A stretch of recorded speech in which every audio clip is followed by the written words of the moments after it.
সবাইকে শুভ সকাল। নমস্কার স্যার। সকল উপস্থিতি, হ্যাঁ শুভ সকাল, নমস্কার। নমস্কার স্যার। আমরা একটু পিছিয়ে নমস্কার আছি, স্যার। কিন্তু যে শুধু নিউমারোলজির ক্লাস হচ্ছে, পামিস্ট্রির কোনো ক্লাস হচ্ছে না। তো আজকে আয়োজন করছি, কিন্তু পামিস্ট্রির উপরে ক্লাস হবে। পামিস্ট্রির উপরে আপনারা একটি মাত্র ক্লাস পেয়েছেন। তো আজকে হবে অনলাইন জ্যোতিষ শিক্ষা, হস্তরেখা কিভাবে বিচার করতে হয়। তো প্রত্যেককে দুটো করে হাত এগিয়ে নিন খাতার উপরে।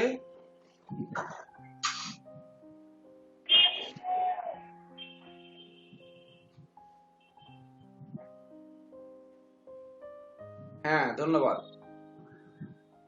সুবল মালাকার, খুব সুন্দর।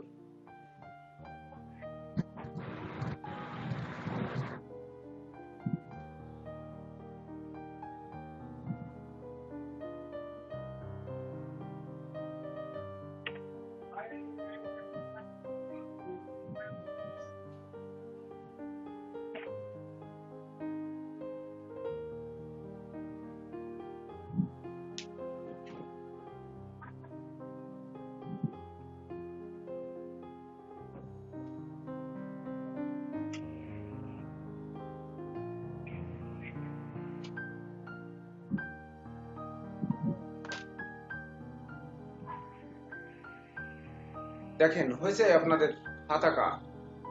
হ্যাঁ স্যার। বোর্ড কি দেখা যাচ্ছে? দেখেন এখানে 1 নাম্বার এবং 2 নাম্বার দুটি হাত অঙ্কিত আছে।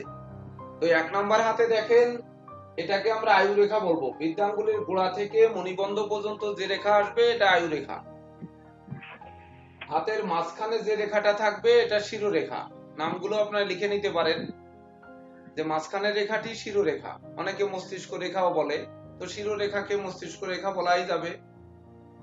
আর উপরে যে রেখাটি এটা হৃদয় রেখা। এই তিনটি রেখা সাধারণত হাতে থাকে। প্রায় দেখা যায় যে 95 থেকে 99% লোকের হাতে কিন্তু এই তিনটি রেখা থাকে।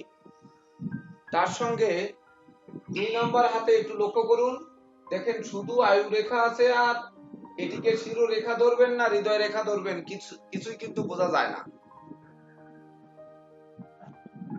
তো এমন একটা রেখা থাকে যে এটাকে হৃদয় রেখাও ধরা যায় না, শিরোরেখাও ধরা যায় না, শুধুমাত্র দুটো রেখা থাকে। এটা শতকরা 1, 2 বা 3% থাকে। তো এই রেখাকে আমরা কি ধরবো, এটা কিন্তু একটা প্রশ্ন আপনাদের, যে যখন শুধু আয়ু রেখা আর হৃদয় রেখা শিরোরেখা মিলে একটি রেখা থাকবে, এটাকে আমরা কি ধরবো, এর একটা প্রশ্ন আপনারা লিখে রাখেন। যে শুধুমাত্র আয়ু রেখা এবং হৃদয় রেখা বা শিরোরেখা দুটি রেখা মিলে যদি একটি রেখা থাকে, তাহলে সেই রেখাটিকে আমরা হৃদয় রেখা ধরবো না শিরোরেখা ধরবো, এটি হচ্ছে একটা প্রশ্ন।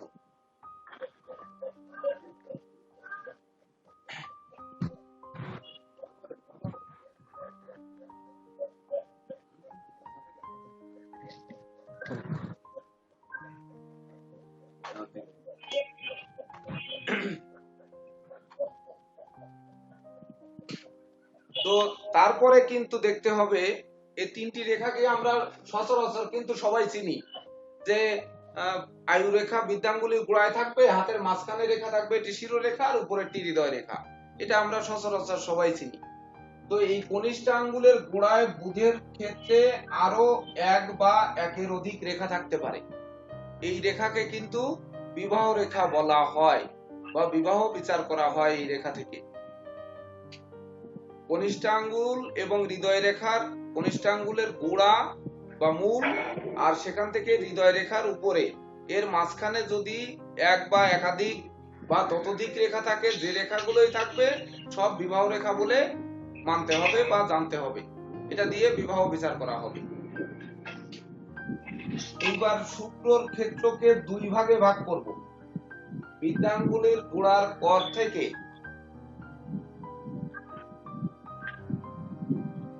বৃদ্ধাঙ্গুলের গোড়ার কর থেকে মণিবন্ধ পর্যন্ত যে জায়গাটা আছে, এটিকে দুই ভাগে ভাগ করা হবে, ঠিক মিডিল বরাবর। দুই ভাগে ভাগ করে প্রথম ভাগে যে ঊর্ধ্বগামী রেখা থাকবে,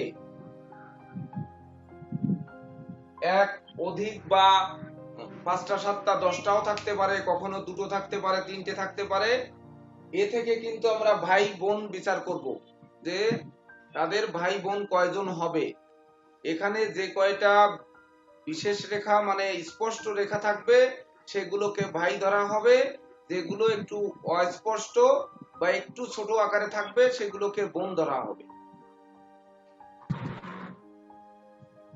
অর্থাৎ এই বৃদ্ধাঙ্গুলের মূল পর্ব আর মণিবন্ধ পর্যন্ত এর মাঝখানে ভাগ করুন।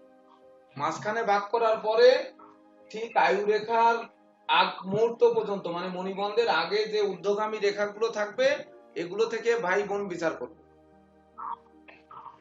এইবার তাহলে প্রশ্ন হচ্ছে যে বৃদ্ধাঙ্গুলির উপরের অংশে যে রেখা থাকবে সেগুলো দিয়ে কি বিচার করব। এখানে কিন্তু একের অধিক রেখা থাকতে পারে, একটাও থাকতে পারে, দুটো থাকতে পারে, তিনটে থাকতে পারে। নমস্কার। হ্যাঁ নমস্কার। ভালো আছেন? হ্যাঁ, আপনার উপস্থিতি না হলে কেমন যেন অসম্পূর্ণ থেকে যায়। আপনি আর স্বপন চক্রবর্তী বাবু। আমি খুব অসুস্থতার ভিতরে আছি, বুঝছো? ও আচ্ছা আচ্ছা। ঠিক আছে। তো এই বৃদ্ধাঙ্গুলের গোড়ায় যে একের অধিক রেখা থাকবে একে কিন্তু প্রভাব রেখা বলা হবে। অর্থাৎ সেই জাতক বা জাতিকার প্রভাব প্রতিপত্তি কতটা, মানে সে কতটা শক্তিশালী, কতটা প্রভাবপূর্ণ বা কতটা সে তার নিজের প্রভাব বিস্তার করতে পারবে অপরের উপর। প্রভাব কতটা বিস্তার করতে পারবে, প্রভাব যদি বিস্তার না করতে পারে তাহলে সেই লোকটা কিন্তু টিকে থাকা তার জন্য খুব কঠিন। মানে ক্ষমতার যদি বহিঃপ্রকাশ না ঘটানো যায় বা প্রভাব বিস্তার যদি না করা যায় তাহলে কিন্তু টিকে থাকা খুব কঠিন। তো সেই প্রভাব প্রতিপত্তি কতটা এটা বিচার করা হবে কিন্তু বৃদ্ধাঙ্গুলির গোড়ায় যে ঠিক গোড়ার মূল থেকে শুক্রের ক্ষেত্রের মিডিলের উপরের অংশটায় যে রেখা থাকবে এটা প্রভাব রেখা বলে মানতে হবে বা জানতে হবে। প্রেসিডেন্ট স্যার শুভ সকাল। সকাল। আমাদের ক্লাস শুরু করতে 9:30 বেজে গেছে আজকে। আচ্ছা যাই হোক, চলবে। আচ্ছা, তো এইবার আর কোথায় কোথায় রেখা থাকতে পারে। এবার কিন্তু ভাগ্য রেখা বলে যেটা থাকে সেটি কিন্তু আয়ু রেখা থেকে সোজা উঠতে পারে, কখনো মণিবন্ধন থেকে উঠতে পারে, কখনো আবার চন্দ্রক্ষেত্র থেকে ভাগ্য রেখা উঠতে পারে। এভাবে আপনারা রেখা এঁকে নিন, একে ভাগ্য রেখা বলবে। অর্থাৎ আয়ু রেখার ঊর্ধ্বগামী যে কোনো রেখাকে ভাগ্য রেখা বলা হবে। মণিবন্ধ থেকে কোনো রেখা উঠে যদি শনির ক্ষেত্রে, বৃহস্পতির ক্ষেত্রে বা রবির ক্ষেত্রে যায় এগুলোকেও ভাগ্য রেখা বলা হবে। আবার চন্দ্র ক্ষেত্র থেকে কোনো রেখা উঠে যদি ঊর্ধ্বগামী হয়ে শনির ক্ষেত্র, রবির ক্ষেত্র বা বৃহস্পতির ক্ষেত্রে যায় এটাও কিন্তু ভাগ্য রেখা বলা হবে। আপনাদের দেখা যাচ্ছে কিনা দেখুন, না হলে লাল কালি বাদ দিয়ে কি কালো কালি দিব কিনা।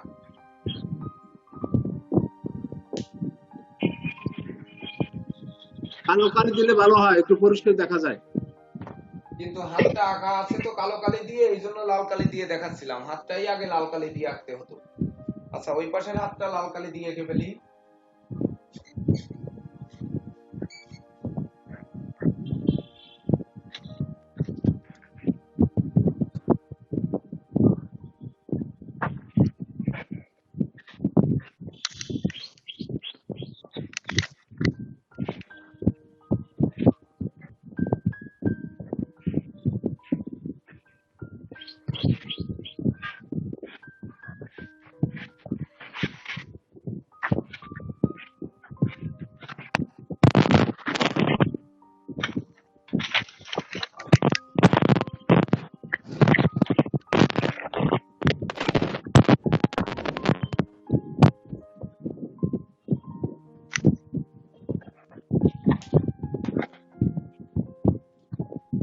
তো এই যে ঊর্ধ্বগামী যে রেখাই উঠুক না কেন মণিবন্ধ থেকে, এটাকে ভাগ্য রেখা ধরা হবে এবং আয়ু রেখা থেকে উঠলেও কিন্তু ভাগ্য রেখা ধরা হবে।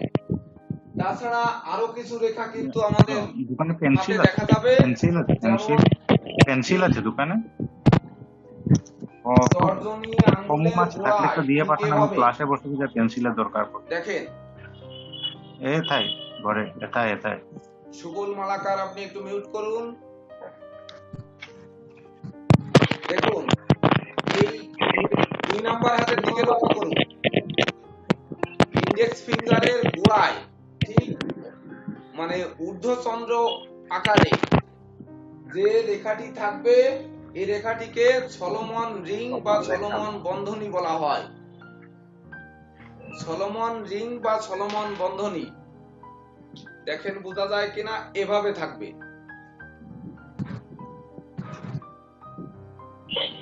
দেখছেন,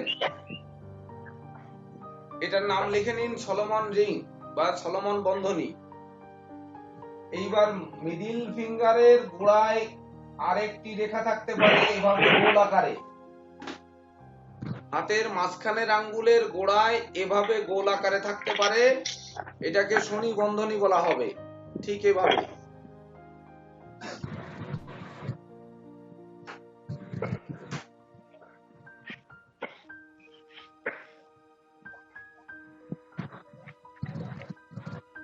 এইবার এই কনিষ্ঠ আঙ্গুল এবং অনামিকা আঙ্গুলের মাঝ বরাবর থেকে ঠিক শনির ক্ষেত্রে এই ইন্ডেক্স ফিঙ্গার এবং মিডল ফিঙ্গারের মাঝ বরাবর পর্যন্ত আরেকটি রাউন্ড রেখা কিন্তু থাকতে পারে, এভাবে একেবারে এই পর্যন্ত। দেখেন,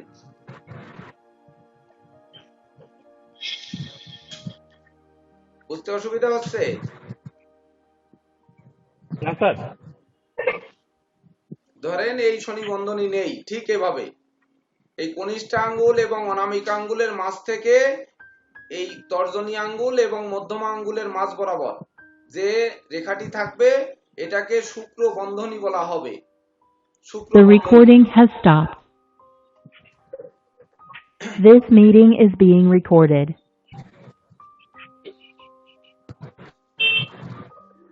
এইবার শুক্র বন্ধনী যাওয়ার পরে তারপরে আসবো আমাদের গুরুত্বপূর্ণ আর কি কি রেখা বিচার করা লাগতে পারে। ধরেন আয়ু রেখার অনুগামী রেখা থাকে যেটাকে আমরা মার্শাল রেখা বলি, ঠিক আয়ু রেখা বরাবর আরেকটি রেখা অঙ্কিত থাকে অনেক সময় অনেকের হাতে, এটাকে মার্শাল রেখা বলবো বা আয়ু রেখার অনুগামী রেখা বলবো। আয়ু রেখা বরাবর নিচের দিকে একেবারে নেমে আসবে শুক্রের ক্ষেত্রের ভিতর থেকে, মানে ভিতর পাশে থাকবে, বাহির পাশে নয়। এই শুক্রের ক্ষেত্রের বাহিরের দিকে থাকবে, অর্থাৎ এভাবে থাকবে। এই দেখেন, বোঝা যায়? হ্যাঁ স্যার, বোঝা যাচ্ছে। আচ্ছা, তো এভাবে এটাকে বলা হবে মার্শাল রেখা, কখনো কখনো আয়ু রেখার অনুগামী রেখা বলা হবে। এইবার কোন জাতক জাতিকার হাতে কিন্তু একাধিক শিরোরেখাও থাকতে পারে, একের অধিক শিরোরেখা থাকতে পারে। তো এটা শিরোরেখাই হবে, অর্থাৎ একের অধিক শিরোরেখা, একের অধিক ভাগ্যরেখা, একের অধিক রবি রেখা। এইবার রবি রেখা কোথায় থাকবে? অনামিকা আঙ্গুলের গোড়ায়। অনামিকা আঙ্গুলের গোড়া থেকে হৃদয় রেখা পর্যন্ত, কখনো হৃদয় রেখাকে ভেদ করে ভাগ্য রেখায় আসতে পারে, কখনো একেবারে মণিবন্ধেও নেমে আসতে পারে। অর্থাৎ রবির ক্ষেত্রে অনামিকা আঙ্গুলের গোড়ায়, গোড়া থেকে শুরু করে যত নিচে যেদিকেই আসুক না কেন ওই রেখাটি রবি রেখা বলে গণ্য হবে। দাদা আপনি লাগান, আপনি লাগান দাদা, শোন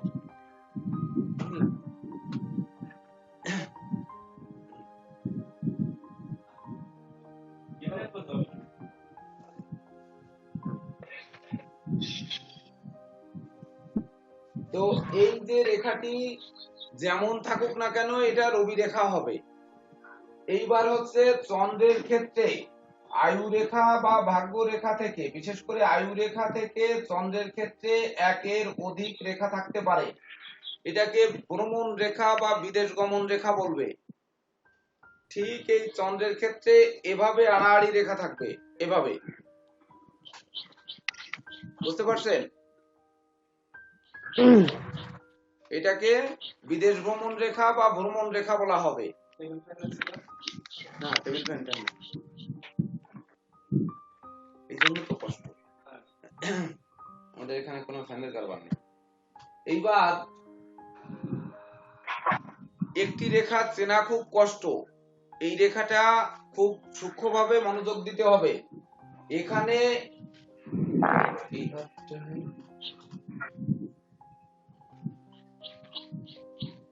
বুধের ক্ষেত্র থেকে কোন রেখা যদি ভাগ্য রেখায় মিলিত হয়, বুধের ক্ষেত্র মানে কনিষ্ঠ আঙ্গুলের গোড়ায় এই বিবাহ রেখার নিচে থেকে কোন রেখা এসে যদি ভাগ্য রেখায় মিলিত হয়, এটাকে বলবে ব্যবসার রেখা। একটু আপনারা নোট করে রাখবেন যে ভাগ্য রেখায় মিলিত হতে হবে। বুধের ক্ষেত্র থেকে কোন রেখা এসে ভাগ্য রেখায় মিলিত হবে বা ভাগ্য রেখা থেকে কোন রেখা উঠে বুধের ক্ষেত্রে গমন করবে, এটাকে ব্যবসার রেখা বলা হবে।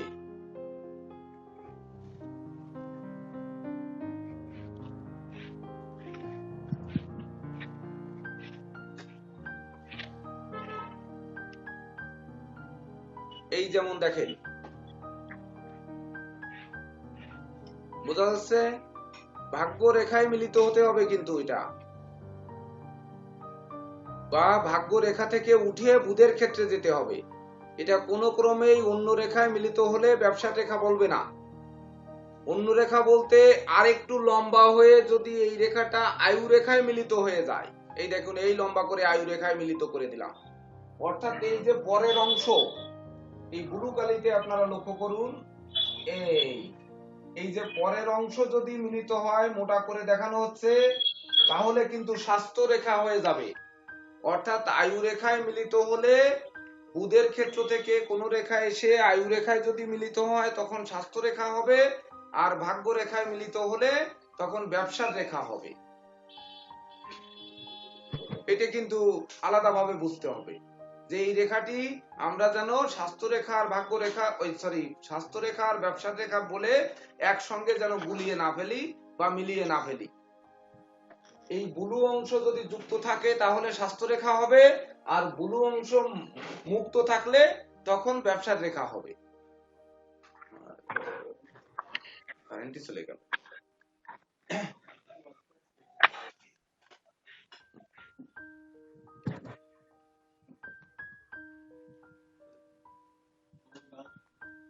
সমস্যা নাই স্যার, দেখা যাচ্ছে স্যার। তো এইবার হচ্ছে শনির ক্ষেত্র থেকে অনেক সময় রেখা নিম্নগামী হয়। এই যেমন রবির ক্ষেত্র থেকে রেখা এসে রবির রেখা হলো, শনির ক্ষেত্র থেকেও কিন্তু অনেক সময় নিম্নগামী রেখা আসে, সেটিকে শনি রেখা বলা হবে। যেমন শনি বন্ধনী লিখেছি, অর্থাৎ মিডিল ফিঙ্গারের মাঝখান থেকে কোন রেখা যদি নিম্নগামী হয়, অর্থাৎ রেখাটি চিনতে হবে যে রেখার গোড়া যদি এই মানে আঙ্গুলের গোড়ার দিকে মোটা থাকে আর ক্রমাগত নিচের দিকে সরু থাকে, তাহলে বোঝা যাবে এটা শনির রেখা। আবার যদি নিচের দিকে মোটা থেকে উপরের দিকে সরু হয়, তাহলে কিন্তু তখন বুঝতে হবে যে এটি ভাগ্য রেখা।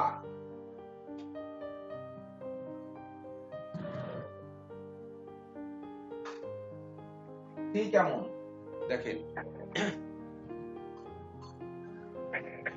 অর্থাৎ এক শনি রেখা কিন্তু কখনো ভাগ্য রেখা হয়ে যেতে পারে, কখনো শনি রেখা হতে পারে। তো শনি রেখা হলে কিন্তু নেগেটিভ ফল দেবে, ভাগ্য রেখা হলে তো পজিটিভ ফল দেবে, এটা তো আমরা জানি বা জেনে ফেলবো। এখন প্রশ্ন হচ্ছে আপনাদের যে এই যে রেখাগুলো দেখলাম, এই রেখাগুলো কোন রেখা কোথা থেকে উঠছে এটা বোঝার উপায় কি? মূলত আয়ু রেখা কিন্তু এই রাহুর ক্ষেত্র থেকে নিচে নামবে। অনেকের হাতে আয়ু রেখা মাঝ পর্যন্ত থাকে বা অর্ধেক থাকে, কারো বেশি থাকে, কারো মণিবন্ধ ছেদ করে চলে যায়।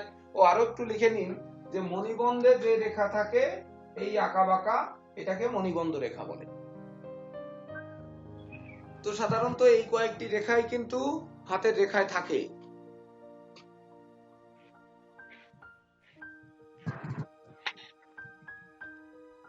স্যার, শনির ক্ষেত্রে যে আপনার মস্তিষ্ক রেখা থেকে শনির দিকে যদি কোনো রেখা যায়, সেটা যদি ভাগ্য রেখা হয়, স্যার একই ক্ষেত্রে রবির ক্ষেত্রেও কি একই বিষয় হবে স্যার? না, তা কিন্তু হবে না, তা কিন্তু হবে না। ও ক্ষেত্রে কিন্তু আবার ওটা রবি রেখা হয়ে যাবে, ওটা ভাগ্য রেখা হবে না। আচ্ছা আচ্ছা।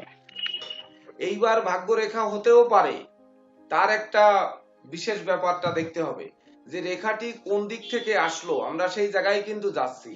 আয়ু রেখা নিয়ম হচ্ছে বৃদ্ধাঙ্গুলের গোড়া থেকে রাহুর ক্ষেত্র থেকে নিচে নামবে, অর্থাৎ যে রেখা যেদিকে মোটা থেকে যে দিকটা সরু থাকবে ধরে নিতে হবে সেই দিক থেকে রেখাটি আসছে। এইবার রবির ক্ষেত্রে ধরেন আপনার যে প্রশ্ন আপনি করলেন যে রবির ক্ষেত্রে রেখা গেল ঠিক এই রকম, যে শনির ক্ষেত্রে রেখা The recording আমরা has ভাগ্যরেখা stopped. বললাম, তাহলে এই রেখাটি This meeting is ভাগ্যরেখা being হবে কিনা? recorded. যদি রবির ক্ষেত্রে এভাবে রেখা মোটা হয়ে নিচের দিকে মোটা উপরের দিকে সরু হয় তাহলে তবেই না ভাগ্যরেখা হতে পারে, কিন্তু সেটি মিনিমাম নেমে এসে আপনার শিরোরেখা ভেদ করতে হবে, এই শিরোরেখা ভেদ করে চলে আসতে হবে, তবেই না ভাগ্যরেখা হবে, নচেত কিন্তু মানে স্যার শিখরটা শিরোরেখার থেকে উদয় হতে হবে স্যার। হ্যাঁ, মিনিমাম শিরোরেখা থেকে উদয় হতে হবে, মিনিমাম।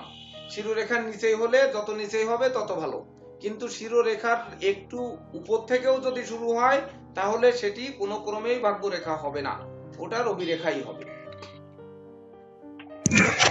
আর স্যার রবির রেখাতে যদি একাধিক রেখা থাকে, হ্যাঁ, একাধিক রবি রেখা হবে। এই সবগুলো কি রবি রেখা ধরতে হবে? হ্যাঁ, রবি রেখা ধরতে হবে। এইবার ধরেন আমাদের কোন রেখা, আমাদের The recording কোন has রেখাতে stopped.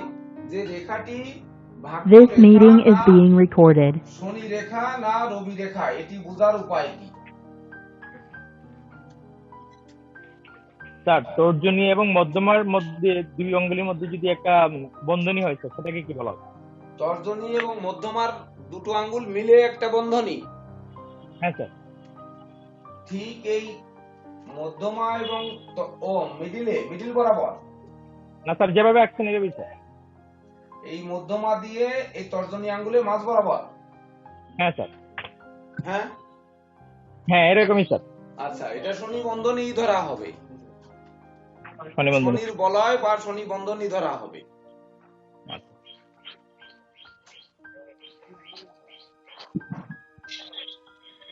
আর শনি রেখা কি স্যার সবসময় নেগেটিভ ফল দেয়? সবসময় নেগেটিভ না, এটা যখন আলোচনা করব তখন দেখবেন ওর পজিটিভও বেরোবে। যার নেগেটিভ থাকবে, নেগেটিভ লাইন থাকলে যেহেতু বিদ্যুতের আলো জ্বলে, আবার নেগেটিভ শক্তি মাতৃশক্তি থাকলে যেহেতু আমাদের বংশবৃদ্ধি হয়, তো সেহেতু নেগেটিভ শক্তিরই কিন্তু মূল্য বেশি, তো ওই নেগেটিভের ভিতর দিয়ে দেখবেন পজিটিভ অনেক কিছু চলে আসছে। স্যার শনি রেখা ভাগ্য রেখার থেকে একটা শনির দিকে রেখা গেল, সোজা উঠে গেল, হ্যাঁ, সেখান থেকে যদি The একটা recording ডালের has মতো এসে stopped.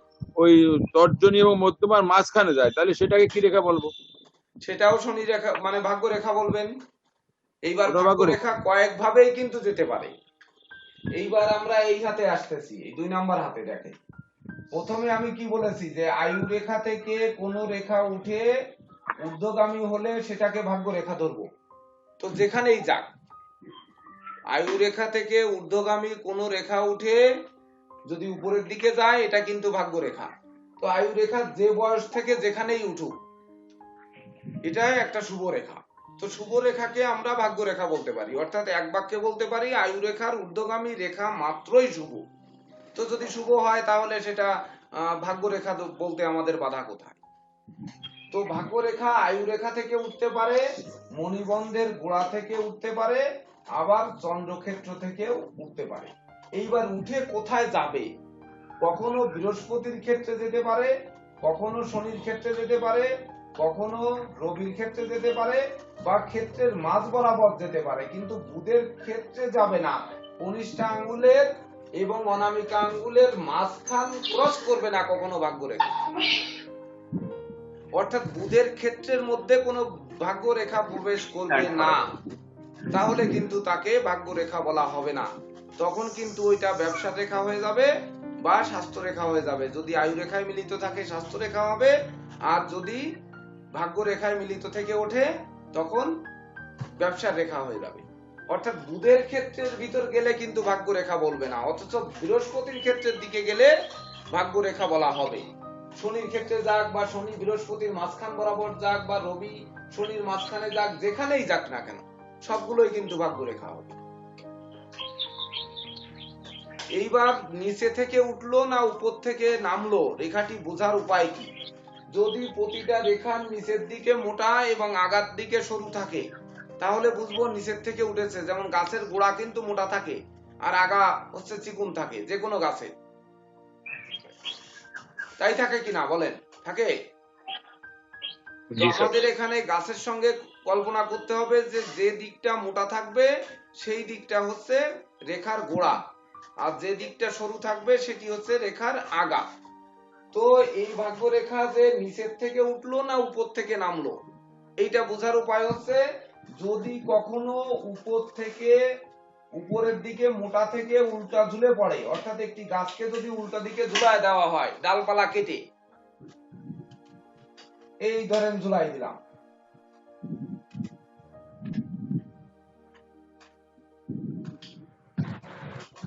এইবার ক্রমাগত উপরের দিকে মোটা আর নিচের দিকে সরু, কিন্তু চলে আসছে মণিবন্ধে, তাহলে কি এটাকে আমরা ভাগ্য রেখা বলবো? রবি রেখা হবে এটা? না, শনির ক্ষেত্রে রেখেছি, অর্থাৎ শনি রেখা হবে। শনি রেখা হবে।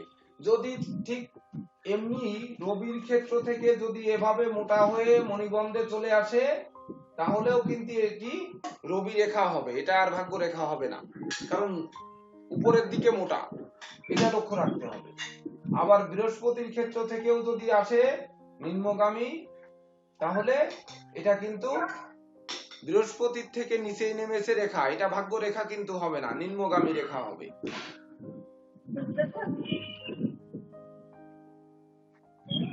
স্যার অর্থাৎ বলতে পারি শনি অথবা রবি ক্ষেত্রে যে রেখাটা নিম্নগামী হবে সেটাকে মস্তিষ্ক রেখা ছেদ করতে হবে স্যার?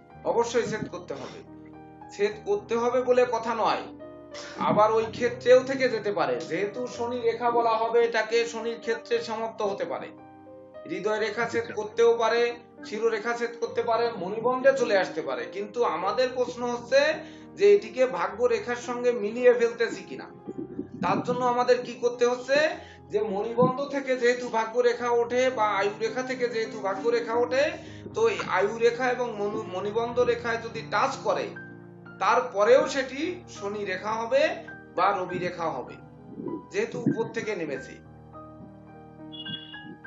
আর শনির ক্ষেত্রে বা শিরোরেখার মধ্যেও যদি থাকে তাহলে তো সেই শনির রেখা বা রবির রেখা বৃহস্পতির রেখা এটাই কিন্তু হবে। বুঝতে পেরেছেন?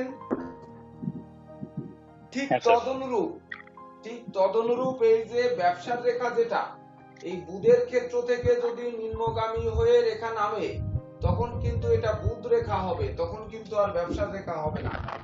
বুধের ক্ষেত্র থেকে নিচের দিকে রেখা নামছে কিন্তু এই রেখা নেমে ভাগ্য রেখায় মিলিত হয়নি, হয়তো শিরোরেখাটি ভেদ করেছে বা শিরোরেখার উপরে এসে থেমে গেছে, এমন হতে পারে শুধু হৃদয় রেখায় এসে থেমে গেছে, এটি হলে কিন্তু বুধ রেখা হবে। এটা তখন কিন্তু আর আপনার সেই ব্যবসার রেখা বা স্বাস্থ্য রেখা হচ্ছে না। অর্থাৎ ব্যবসার রেখা হতে গেলে ভাগ্য রেখায় মিলতে হবে আর স্বাস্থ্য রেখা হতে গেলে আয়ু রেখায় মিলতে হবে। এর উপরে যে পর্যন্ত যেভাবে থাকুক সেটি কিন্তু বুধ রেখা হবে। আর বুধের ক্ষেত্রে থেকে অর্ধচন্দ্রাকারের রেখা, হৃদয় রেখা, ভাগ্য রেখা, আয়ু রেখা ছেদ করে রাহুর ক্ষেত্রে গেলে সেখানে কি হবে? হ্যাঁ, ও তো ফলাদেশের সময় আসতেছি, এটা ফলাদেশের সময় আসতেছি। বুধ থেকে নিম্নগামী রেখা যদি বুধের রেখা হয় তাহলে ওই বুধের রেখার সাথে যদি ওই একই সাথে আরেকটা রেখা শাস্ত্র থেকে ছেদ করে স্যার তাহলে কি হবে? বুধের ক্ষেত্র থেকে রেখা গিয়ে স্বাস্থ্য রেখা ছেদ করলো, ছেদ করে সাথে আবার বুধের ব্যবসা রেখা স্যার অ্যাড হলো। হ্যাঁ, স্বাস্থ্য রেখা ছেদ করে গেছে, স্বাস্থ্য রেখা ছেদ করতে গেলে তো আয়ু রেখা ছেদ করতে হবে।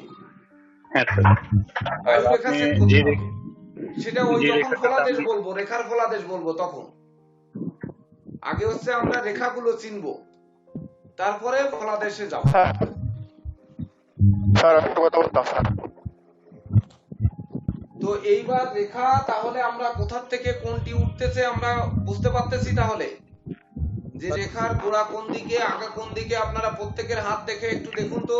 যে আপনারা রেখা কোন রেখা কোন দিক থেকে উঠতেছে আপনারা বোঝেন কিনা, যার যার হাতের দিকে তাকিয়ে যে কারো হাতে উল্টা রেখা আছে কিনা। যেমন বললাম যে উপরের দিকে হয়তো মোটা, নিচের দিকে সরু, এমন আছে কিনা। স্যার একটা রিং আছে, এই শনির আঙ্গুলের মাঝ বরাবর থেকে বৃহস্পতির ক্ষেত্রটা রাউন্ড করা, ওইটাকে কি বলা যাবে? রিং আছে শনির ক্ষেত্রের মাঝ বরাবর থেকে বৃহস্পতির ক্ষেত্রের দিকে বাঁকা। বৃহস্পতির ক্ষেত্রের বহিরে চলে মানে বাইরে চলে গেছে নাকি বৃহস্পতির ক্ষেত্রে গিয়ে সমাপ্ত হয়েছে? বৃহস্পতির ক্ষেত্রটা পুরোটা রাউন্ড করা। ও এইটা, এই হ্যাঁ হ্যাঁ এই তো আরো নিচে একদম এই এটা লগে রাইট লাইনের সাথে। এই হ্যাঁ এরকম কিছুটা আর একটু নিচে আছে। এইরকম হলে সেই সলোমন রিংই হবে। সলোমন রিং লম্বা হয়ে শনির ক্ষেত্রে চলে গেছে।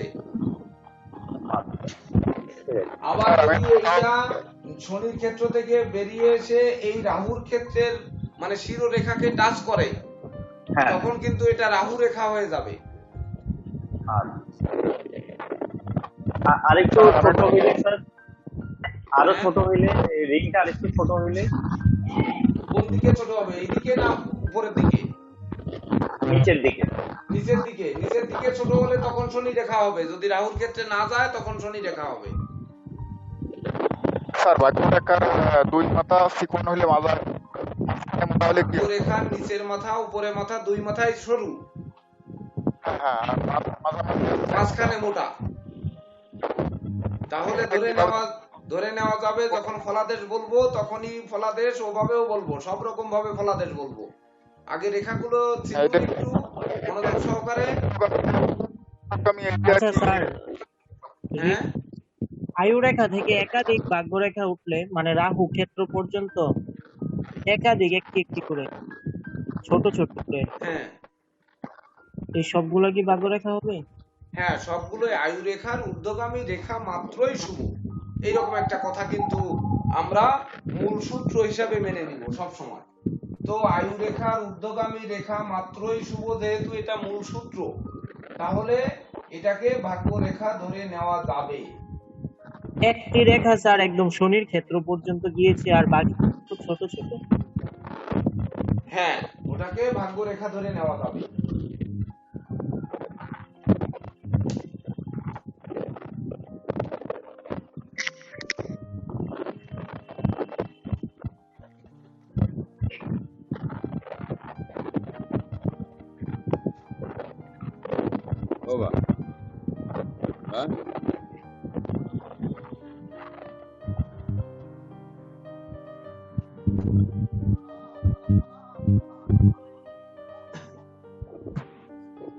এইবার 2 নাম্বার হাতের দিকে আপনারা খেয়াল করেন। আয়ু রেখা থেকে সর্বপ্রথম আমরা কি বিচার করব? মানুষের আয়ু কতদিন সেটা বিচার করব। তো আমরা জ্যোতিষশাস্ত্র দ্বারা আয়ু বিচার করি, কিন্তু ইন্ডিয়ান অ্যাস্ট্রোলজি দ্বারা অষ্টবর্গ দিয়ে বা আমরা ওই যে পলকে আয়ু 12 দিন যে খনার মতে বিচার করলাম, যে বা আয়ু বিচারের কৃষ্ণমূর্তি পদ্ধতিতেও অনেক সূত্র আছে, নিউমারোলজিতেও সূত্র আছে। তো সেই মোতাবেক হাতেও কিন্তু সূত্র রয়েছে। যার ওইগুলো নেই, অর্থাৎ জন্ম তারিখ নেই, জন্ম তারিখ সে জানে না, জন্ম সময় জানে না, সেক্ষেত্রে কিন্তু তার আয়ু বিচার করা ইন্ডিয়ান অ্যাস্ট্রোলজি দ্বারা সম্ভব নয়। তো সেক্ষেত্রে আমাদের হাত দেখে আয়ু নির্ণয় করতে হবে। তো সর্বপ্রথম আসবো আমরা এই আয়ু রেখা থেকে আয়ু নির্ণয়। আয়ু রেখার শুরু থেকে মণিবন্ধ পর্যন্ত এটাকে 120 বছর ধরা হবে। ওই সেই ইন্ডিয়ান অ্যাস্ট্রোলজিতে 120 মানে বিংশোত্তরী দশা, 120 বছর। তো আয়ু রেখাকে আপনারা একটু টান দিয়ে লিখুন 120 বছর, পুরো আয়ু রেখাটা যদি মণিবন্ধ পর্যন্ত, অর্থাৎ আয়ু রেখার শুরু থেকে শেষ পর্যন্ত মণিবন্ধ পর্যন্ত 120 বছর।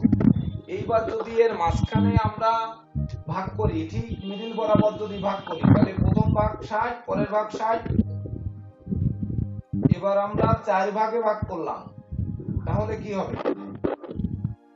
প্রথম ভাগ হবে 30, দ্বিতীয় ভাগ হবে 30, ও দ্বিতীয় ভাগে এসে 60 হবে, তৃতীয় ভাগে এসে 90 হবে, চতুর্থ ভাগে এসে 120 হবে।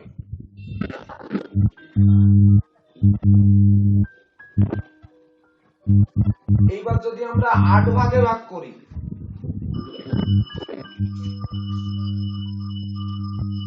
তাহলে প্রথম ভাগ হবে 15, পরের ভাগ 30, তারপরের ভাগ 45, তারপরের ভাগ 60, তারপরের ভাগ 75, তারপরের ভাগ 90, তারপরের ভাগ 105, তারপরের ভাগ 120। হ্যাঁ হ্যাঁ ছেড়ে দিন, ও তো বাইরেও শব্দ হচ্ছে। হ্যাঁ বাইরেও শব্দ হচ্ছে, ওই যে এসি মিস্ত্রিতে তো ফোন দেওয়া হয়েছে, এখন ধরেন আটকায় না, আটকায় কাজ হবে না, ও আটকায় কাজ হবে না। দাদা আপনার কত লাগেছে? 700। তাহলে ওটা নিয়ে যান। না আমার দেওয়া লাগবে না, আছে দেখি কিছু নাই।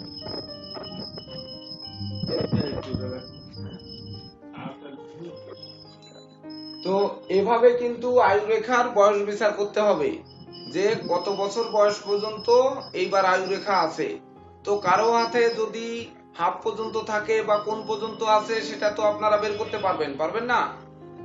একটা স্কেল ধরে আপনারা বের করতে পারবেন না?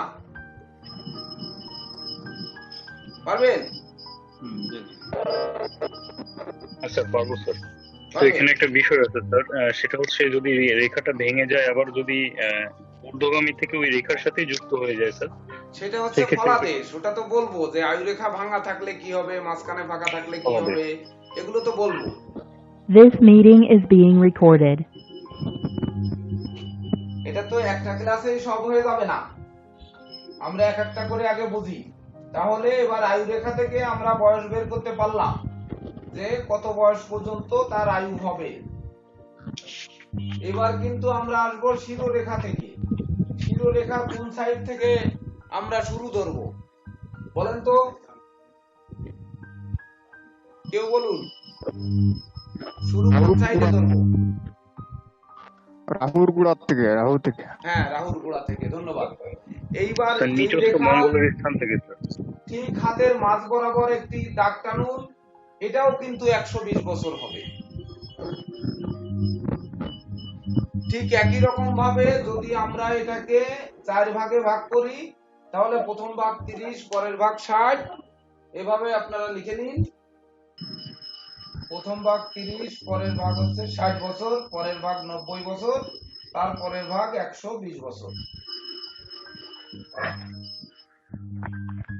এইবার আরেকটি কৌশল কিন্তু আছে এখানে, যে শিরোরেখার আয়ু রেখার বয়স একইভাবে নির্ণয় হবে, কিন্তু হৃদয় রেখারটা কিন্তু এইভাবে নির্ণয় হবে না।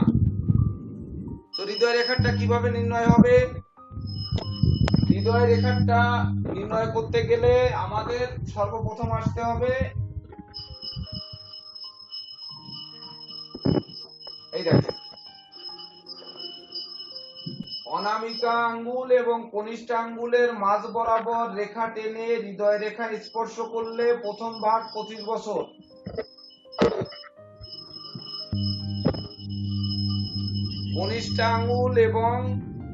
কনিষ্ঠা এবং অনামিকা আঙ্গুলের মাঝ বরাবর হৃদয় রেখায় টেনে আনলে প্রথম ভাগ হবে 25 বছর।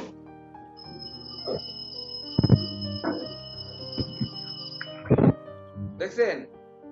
এইবার মিডিল ফিঙ্গার এন্ড অনামিকা মানে রিং ফিঙ্গার এর মাঝ বরাবর যদি টেনে আনি, তাহলে পরের ভাগ হবে 50 বছর। 50 বছর। এই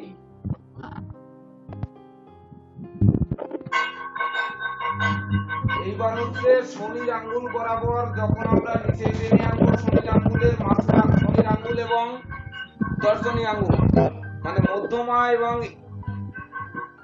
ইন্ডেক্স, এই দুটি আঙ্গুলের মাঝ বরাবর যখন রেখা টানবো, এটা কিন্তু হবে 75 বছর।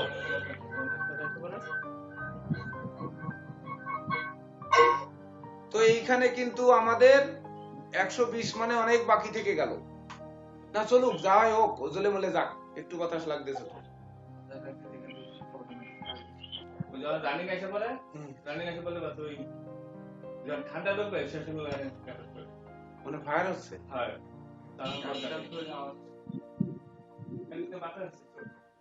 আচ্ছা ঠিক আছে, থাক। পরে আইসা বলার পর আপনি চালালেন কেন বুঝলেন না? আগুন জ্বলে যাচ্ছে। তো এইখানে কিন্তু প্রশ্ন থাকছে যে 75 থেকে 120 মানে তো অনেক বাকি, তাহলে এই সময়টা কোথায় যাবে? এটি কিন্তু আপনাদের একটা প্রশ্ন থেকে যেতে পারে, থাকতে পারে না? তো হৃদয় রেখায় আমরা কিন্তু 120 বছর পাচ্ছি না। এই বাকি যে বৃহস্পতির অংশে যে জায়গাটি আছে, এই অংশে আর 25 বছর অর্থাৎ 100 বছর, অর্থাৎ 100 বছর পরে যে মানুষটি বেঁচে থাকবে 120 বছর পর্যন্ত, সেই ব্যক্তিটার হৃদয় মানে তার মন মানসিকতা, তার যে হৃদযন্ত্র বা হৃদয়, আমরা যাকে দিয়ে মানে মানুষের মন বা কি বলবো আবেগ অনুভূতি এইগুলো যেগুলো বিচার করবো হৃদয় রেখা দিয়ে, সেইগুলো ওই সময় গিয়ে আর কাজ করবে না। ওটা যেটা হবে তার যে যেমন গাছ রোপণ করেছে তেমন ফল পাবে, অর্থাৎ সন্তান সন্ততিদের যেমন তৈরি করেছে সেই সন্তান সন্ততিদের দ্বারা ঠিক তেমন পাবে। অথবা স্ত্রীকে যেভাবে সে গড়ে তুলতে পেরেছে স্ত্রীর দ্বারাও তাই পাবে। আবার কেউ যদি না থাকে তখন একা তার যেটা পাওয়ার সে পাবে। এটা আমরা আর বিচার করে যেতে পারবো না।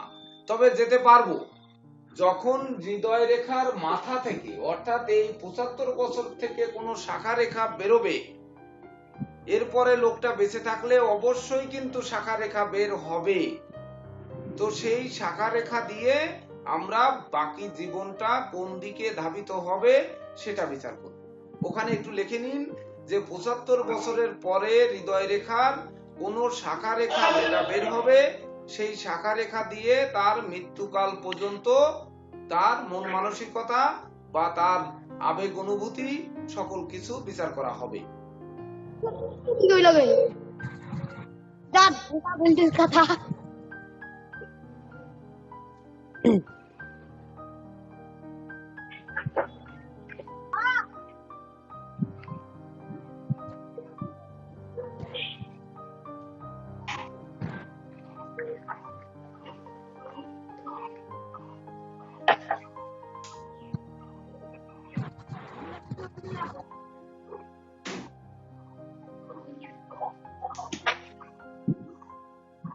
তাহলে স্যার যদি কারো হৃদয় রেখা না থাকে তাহলে তো স্যার তার মন মানসিকতা খুব একটা ভালো হবে না।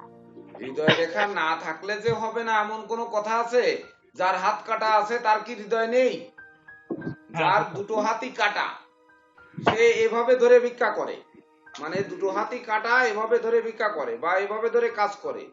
এই যে গত 4-5 দিন আগে দেখলাম দুটি পা অ্যাক্সিডেন্ট করে কেটে ফেলেছে একেবারে ঠিক ইয়ে থেকে, মানে পা কোমর থেকে বড় জোর যদি থাকে তো 8 থেকে 10 ইঞ্চি, এবং তন্ময় বাগচিদের বাড়ির পাশে ছিল সম্ভবত নাটোরের পাশে পাশে কোন জেলা, সৈয়দপুরের ভিতরে পড়েছে আর কি, সৈয়দপুরের ভিতরে এক সাইকেল গ্যারেজওয়ালা বা ভ্যান রিক্সা সারে এক গ্যারেজের লোক, তার পা কোমর থেকে বড় জোর যদি থাকে তো 6 ইঞ্চি আছে, অ্যাক্সিডেন্টের কারণে কেটে ফেলতে হয়েছে। কিন্তু বয়স বর্তমানে 60 প্লাস, সে ঘরের থেকে বের হয়ে এসে প্রতিদিন কম করে 20-25টা রিক্সা ভ্যান সে সারাই করতেছে। এমনকি সাইকেলের চাকা খোলা দেখালো, এত দ্রুত সে চাকা খুলে ফেলছে যা আমরা পা দিয়ে চেপে ধরে টায়ার খুলতে হয় বা লাগাতে হয়, সে কিন্তু শুধু দুটো হাত দিয়ে টায়ার লাগাচ্ছে এবং খুলছে, এবং নিয়মিত সে কিন্তু কাজ করে যাচ্ছে।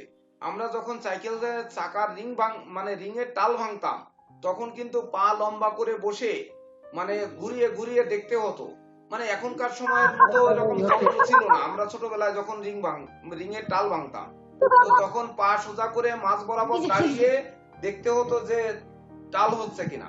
এইবার স্পোক সেই অনুযায়ী এ পাশেরটা টাইট দিতে হবে না ও পাশেরটা টাইট দিতে হবে, এভাবে টাইট দিয়ে দিয়ে তারপরে কিন্তু টাল ভাঙতে হতো। তো উনি এখন একটা রেল পার্টি সাইডে রেখে চাকাটাকে ঘুরলি দিয়ে উনি টাল ভাঙছে। তো আমাদের সময় রেল পার্টি ছিল না, আমরা ওই হয়তো ইট রাখতাম, তো দুই পাশে দুটো ইট রেখে পা লম্বা করে দিয়ে বসে নিয়ে তখন কিন্তু এই সাইকেলের চাকাটা ভাঙতাম। আর এখন তো অনেক যন্ত্র হয়েছে যে যন্ত্রের একেবারে মেশিনের গায়ে গায়ে থাকে রিংটা, যাতে টাল হয়েছে কিনা বোঝা যায়, কিন্তু ওই আমাদের ছোটবেলায় কিন্তু তা ছিল না। তো ওই ব্যক্তি সেই ছোটবেলায় ম্যানুয়ালি করতে করতে এখনো ম্যানুয়াল করছে, কিন্তু তার পা নেই। তাহলে কি উনার ভাগ্য নেই? উনি কি উপার্জন করে খাচ্ছে না? আবার যখন হাত থাকবে না, তো আমার জীবনে একটি উদাহরণ যদি দেওয়া হয়, একটি গল্প যদি দেওয়া হয়, তো জীবনে একদিন একটা হরতালের দিন আমার জরুরি প্রয়োজনে সাতক্ষীরা যাওয়ার প্রয়োজন পড়েছিল। তা সাতক্ষীরা যাওয়া যেহেতু লাগবে, তো আমার হরতাল অথবা বন্ধ এই জাতীয় কিছু হবে। তা আমি সাতক্ষীরা গেছি, আমার পাশের জেলা। তো যাওয়ার সময় আমি ভোরবেলায় রওনা দিছি, তখন গাড়ি আর কোথাও আটকায়নি। আসার পথে কিন্তু প্রতিটা স্টপেজে মানে গাড়ি আটকে দিচ্ছে, কিন্তু আটকে দিচ্ছে, পরিচয় দিচ্ছি বা হয়তো পুলিশের কোনো ঊর্ধ্বতন কর্মকর্তাকে ফোন দিচ্ছি, ফোন দিয়ে বলছি, বা রাজনৈতিক নেতা যিনি আছেন, যেহেতু রাজনৈতিক আন্দোলন এটা, তো সাতক্ষীরা যিনি এমপি আছেন বা হয়তো সেই বরাবর সব জায়গায় যোগাযোগ করে গেছি আমার যাওয়া লাগবে। কিন্তু আস্তে আস্তে ডুমুরিয়া বাজারে এসে, মানে খুলনার ভিতরে, আমার খুলনার মাত্র 10 কিলোমিটার সামনে, ওখানে এসে আমাকে এমন আটকে দিল, আর ওখান থেকে আমি কিন্তু বের হতে পারলাম না। গাড়িটা সাইড করায় দিল, সাইড করায় দিয়ে বললো যে ওখানে রেখে দেন, আসছেন কেন বন্ধের দিন। কিন্তু যে ব্যক্তি বললেন, আমি বললাম যে দেখেন, আপনাদের এই এমপি সাহেবকে ইনফর্ম করা আছে, তাছাড়া সাতক্ষীরার ডিসি সাহেবকে বলা আছে, আমাদের খুলনার পুলিশ সুপার সাহেবকেও বলা আছেন, স্যারকে বলেছি, বলে আমার এই জরুরি প্রয়োজনে আসছি। তো বললো তাদের ছাড়ায় নিয়ে যেতে বলেন গাড়িকে। তো যে ব্যক্তি বললেন তার বাম হাত, মানে ডান হাতের এই পর্যন্ত আছে আর বাম হাতটা আছে, তো এই এক হাতওয়ালা গাড়িটা আটকায় দিল। অথচ সারা পথ কিন্তু দু হাতওয়ালা অনেকেই আমাকে ছেড়ে দিল, কিন্তু ওই এক হাতওয়ালা সে কিন্তু আটকায় দিছে, আটকায় দিয়ে সাইড করে রেখে দিছে, গাড়ি উল্টা দিকে ঘুরায়। আমরা যে চলে আসবো তা আসার আর সুযোগ নেই, আর আসতে গেলে ইট মেরে দিলে, ভেঙে দিলে তো কাজ শেষ। বোঝেন তো যে একটা গাড়িতে যদি ইট মারে তাহলে কি অবস্থা হয় সে মালিকের অবস্থা। তো সেখানে চুপ করে বসে থাকতে হলো। বসে থেকে এইবার সর্বপ্রথম ফোন দিলাম ওই ডুমুরিয়ার লোকাল চেয়ারম্যানকে ফোন দিলে শেষে বললো কি যে কে, তা বললাম যে এরকম হাত নেই সেই। তারপরে এমপি সাহেবকে ফোন দেওয়া হলো, উনি ধরলেন না, যে আপনাকে তো জানাইছিলাম আমি কিভাবে যাব। তা উনি ফোন রিসিভ করলেন না। পরবর্তীতে দেখি কি ব্যাক করলেন আর 5 মিনিট পরে, বলে এই ব্যাপার। ঠিক আছে রাখো, দেখি আমি বলতেছি। তারপরে উনি ওই জায়গায় বললেন। তারপরে সেই হাত কাটা লোকটি মানে ইজ্জতের কারণে আমার সামনে আসলো না, সে দূরে থেকে বলতেছে নেতাদের পাওয়ার দেখাও না, নেতাদের পাওয়ার দেখাও। সামনে আর আসে নাই, কিন্তু অন্য লোক বলছে যে আপনারা চলে যান, মানে যাওয়ার অনুমতি দিয়ে দিছে, আর সে দূরে থেকে বলতেছে নেতাদের পাওয়ার দেখাও। তাহলে সেই লোকের ক্ষমতা দেখুন, সে কিন্তু সামনে না এসেও পর্যন্ত ওখানে কুমড়াচ্ছে, অথচ গাড়ি কিন্তু আটকে দিয়েছে। অর্থাৎ হাত না থাকলেও তার ভাগ্য থাকবে, যার ভাগ্য চলে যাবে এমনটি হতে পারে না। তো এইবার বাকি অংশের নোটটা তো করেছেন আপনারা। শাখা রেখা দ্বারা 75 বছরের পরে যাদের জীবন যাবে বা বেঁচে থাকবে তাদের ভাগ্য ওই রেখা থেকে বিচার করা হবে। এইবার রবি রেখা,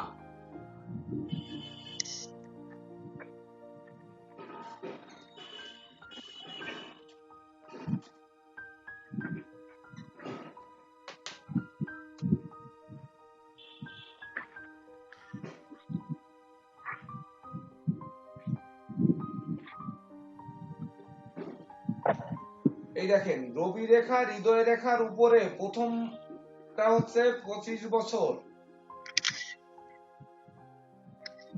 হৃদয় রেখার উপরে রবি রেখার প্রথম অংশ 25 বছর, শিরো রেখার অংশ আর 25 বছর মানে 50 বছর। শিরো রেখার পরে ভাগ্য রেখায় যদি মিলিত হয় তাহলে 75 বছর, আর যদি মণিবন্ধে এসে মিলিত হয়, এইবার আরেকটি রেখা টানতে হবে, যদি মণিবন্ধে মিলিত হয় তাহলে 100 বছর। The recording has stopped. Sir Rabi This রেখার এই যে meeting is 25, being 50, recorded. 75 এগুলো কি স্যার, এটাও কি আয়ু বিচার্য? আয়ু বিচার করা বলা হচ্ছে না, এখানে রবির ধরেন আপনার রবি রেখার কত বছর বয়সে আপনার যশ খ্যাতি সুনাম কর্মের খ্যাতি এগুলো পাবেন, তো এটা বের করতে হবে না আপনাদের? তাহলে রেখাটা যদি আজকে বয়সটা না জেনে নিই যে রেখাটির কিভাবে বিচার করব, রবি রেখাটা যদি এসে হৃদয় রেখা পর্যন্ত থেমে যায় তাহলে সেই ব্যক্তির 25 বছর পর্যন্ত তার সুনাম যশ খ্যাতি থাকবে। অর্থাৎ 25 বছরে সে ব্যক্তি কি করবে? বড় জোর লেখাপড়া করবে, লেখাপড়া করে তাও তো বিশ্ববিদ্যালয়ে ডিগ্রি শেষ করতে পারবে না বা মাস্টার্স করতে পারবে না। তো সেই পর্যন্ত সুনাম যশ থেকে তার লাভটা হবে কি?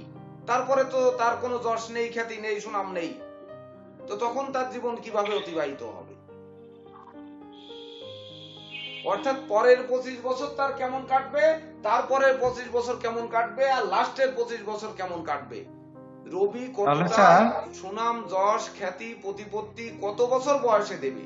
শুধু তাই নয়, এই রবি রেখার পাশ থেকেও তো আরো আড়াআড়ি অনেক রেখা বেরোতে পারে, পারে না?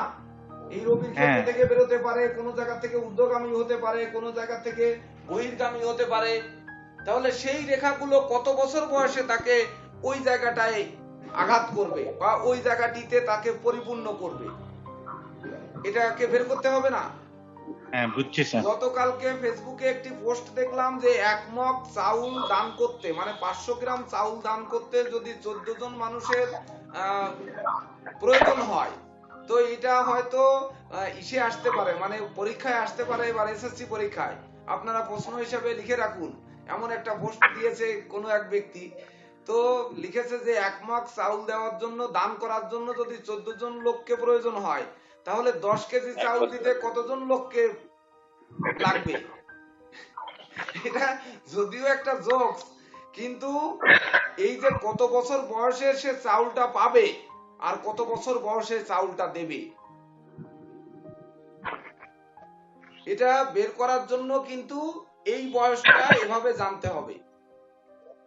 এইবার রবি রেখা যাওয়ার পরে শনি রেখাও কিন্তু ঠিক একই বরাবর, রবি রেখার মতো শনি রেখাও কিন্তু একই বরাবর, একইভাবে লিখে নিই শনি রেখা।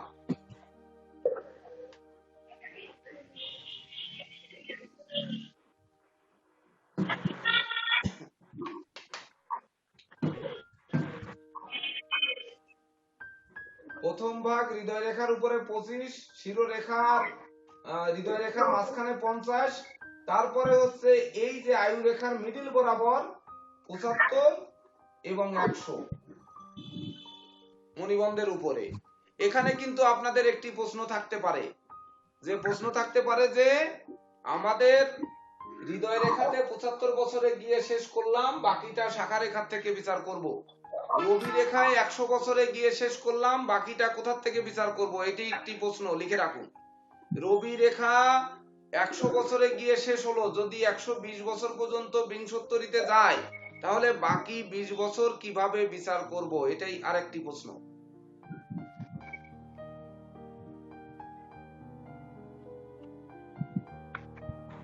এইবার শনি রেখাও কিন্তু 4টি ভাগে 100 বছর যাচ্ছে, তো বাকি যে 100 থেকে 120 বছর এই শনি রেখার, এটি কিভাবে বিচার করব? এটা আরেকটি প্রশ্ন।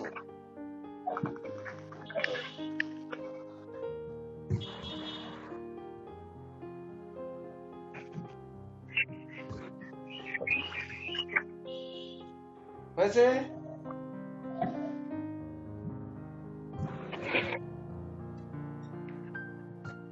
এবার আসি ভাগ্য রেখা। আরে বাপরে, কারেন্টে আর 16 তারিখ নাকি? তার মানে কেতুতে শুরু করে দিয়েছে।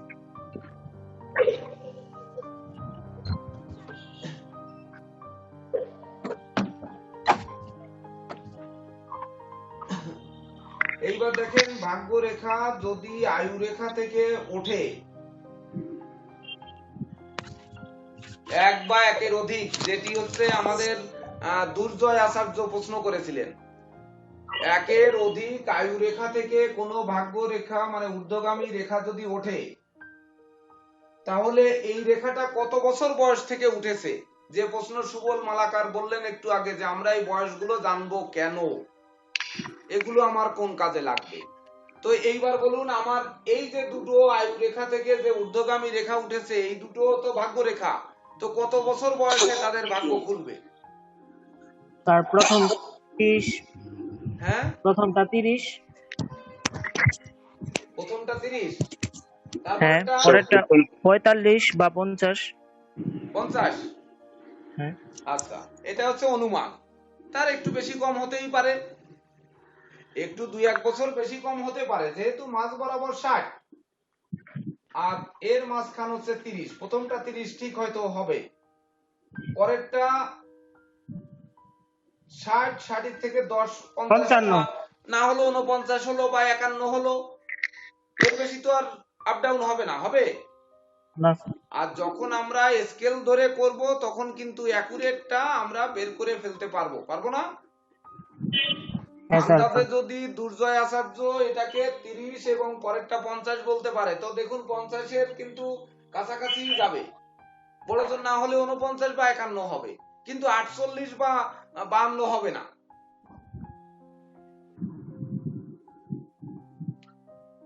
এইবার ধরেন মণিবন্ধ থেকে সোজা রেখা উঠে একেবারে লাল কালি। স্যার একটা বিষয় ক্লিয়ার করবেন।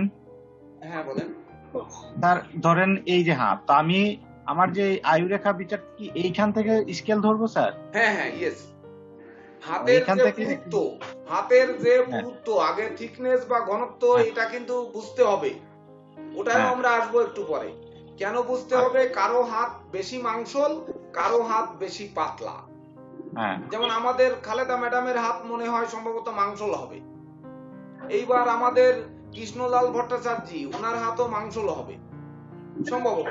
সুবল মালাকার হাত মাংসল হবে, কিন্তু তন্ময় বাগচির হাত তো নিশ্চয়ই ওই রকম মাংসল হবে না, বা নিরাপদ রায়ের হাত মাংসল হবে না, এমনকি ডেনি সাহার হাত মাংসল হবে না, বা কিশোর কুমারের হাতও কিন্তু মাংসল হবে না। হবে? একরকম হবে সবার হাত? হবে না। এইবার হাতের থিকনেস কত, মানে হাতের পুরুত্ব কত? ধরেন 1/2 ইঞ্চি, বা ধরুন হয়তো 1/2 ইঞ্চির অর্ধেক, বা 1/2 ইঞ্চির 3 ভাগের 2 ভাগ, এরকম একটা কিছু হবে, হবে না? এইবার হাতের মাঝ বরাবর 6 মিলের করাত দিয়ে ফেড়ে ফেলুন। 6 মিলে নিয়ে একেবারে সোজা বরাবর দিয়ে হাতটাকে 2 খণ্ড করে ফেলুন। তাহলে কি হলো? হাতটা কেটে গেল আপনাদের, এই তো। আরে হাতটা কাটবেন কেন? একটা কাঠের হাত তৈরি করে সেই থেকে নিয়ে 6 মিলে নিয়ে মাঝ বরাবর ফেড়ে ফেলবেন। ঠিক মিডিল যে জায়গাটি পড়বে, অর্থাৎ হাতের মিডিল বরাবর 6 মিলে গিয়ে আবার ফেড়ে বসেন না, শেষকালে মামলায় কেস খাবো আমি। এভাবে দাগ দিন, মিডিল বরাবর এভাবে দাগ টেনে নিয়ে যান। এই দেখেন তো, দেখা যায়? আরে বাপরে, কারেন্টও নাই। এভাবে দেখা যায়? হ্যাঁ। এইবার আমরা যদি এইভাবে প্রতিটা আঙ্গুল বরাবর দাগ দিয়ে একবারে টেনে নিয়ে যাই মিডিল বরাবর, এই দেখেন, বোঝা যায়? এইবার মিডিলের উপরের অংশ থেকে স্কেল ধরতে হবে। তালুর পাশ, অর্থাৎ হাতের এই তালুর পাশ, এ পাশে হচ্ছে স্কেল ধরতে হবে, যে তবেই না কিন্তু অ্যাকুরেট বয়সে আসা যাবে যে রেখাটি কোথা থেকে আসছে। এর নিচে যে পিছনের অংশ গেছে, তখন কিন্তু হাতের পিছন পাশ বিচার করা হবে। আমি গত 4 দিন আগে একটি ভিডিও করেছিলাম, সেই ভিডিওতে উল্টে দেখুন, ভাগ্য পাল্টে যাবে। দেখছি স্যার। ও দেখছেন? আচ্ছা, তো এই যে উল্টে দেখুন, মানে যদিও ইউটিউবটা হচ্ছে একটি জোকস, তবে ভিডিওটা করে আমি আনন্দ পেয়েছি আর কি।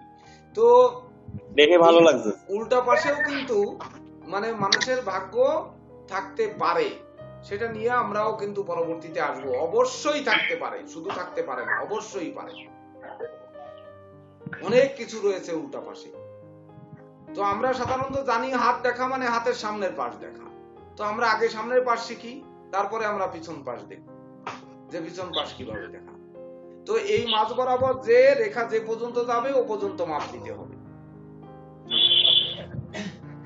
এইবার ধরুন আপনার ভাগ্য রেখা মণিবন্ধ থেকে উঠেছে, তো মণিবন্ধ থেকে উঠে একেবারে শনির ক্ষেত্রে গেছে বা চন্দ্রক্ষেত্র থেকে উঠে শনির ক্ষেত্রে গেছে, এইবারের বয়স নির্ণয় কিভাবে করতে হবে? হৃদয় মানে শিরোরেখার নিচের অংশ 60 বছর, শিরোরেখার নিচে যতটুকু থাকবে সেটুকে 60 বছর ধরবেন। শিরোরেখার নিচে যে অংশ থাকবে মণিবন্ধ থেকে সেটা 60 বছর। এটাকে এইগুলোই কিন্তু সূত্র, এটা লিখে রাখতে হবে। মানে মণিবন্ধ থেকে বা চন্দ্রক্ষেত্রের থেকে যে রেখা উঠে ভাগ্য রেখা একেবারে শনির ক্ষেত্রে বা রবির ক্ষেত্রে একেবারে আঙ্গুলের গোড়া পর্যন্ত যাবে, আঙ্গুলের গোড়া পর্যন্ত, কিন্তু আঙ্গুলের ভিতর উঠবে না। তো প্রথম 30 বছর, সরি ভুল হয়ে গেছে 60 বছর না 50 বছর। প্রথম শিরোরেখার নিচের অংশ 50 বছর, পরের শিরোরেখার উপর থেকে হৃদয় রেখা পর্যন্ত 75 বছর, হৃদয় রেখার উপরে হচ্ছে 100 বছর, মানে আঙ্গুলের গোড়া পর্যন্ত।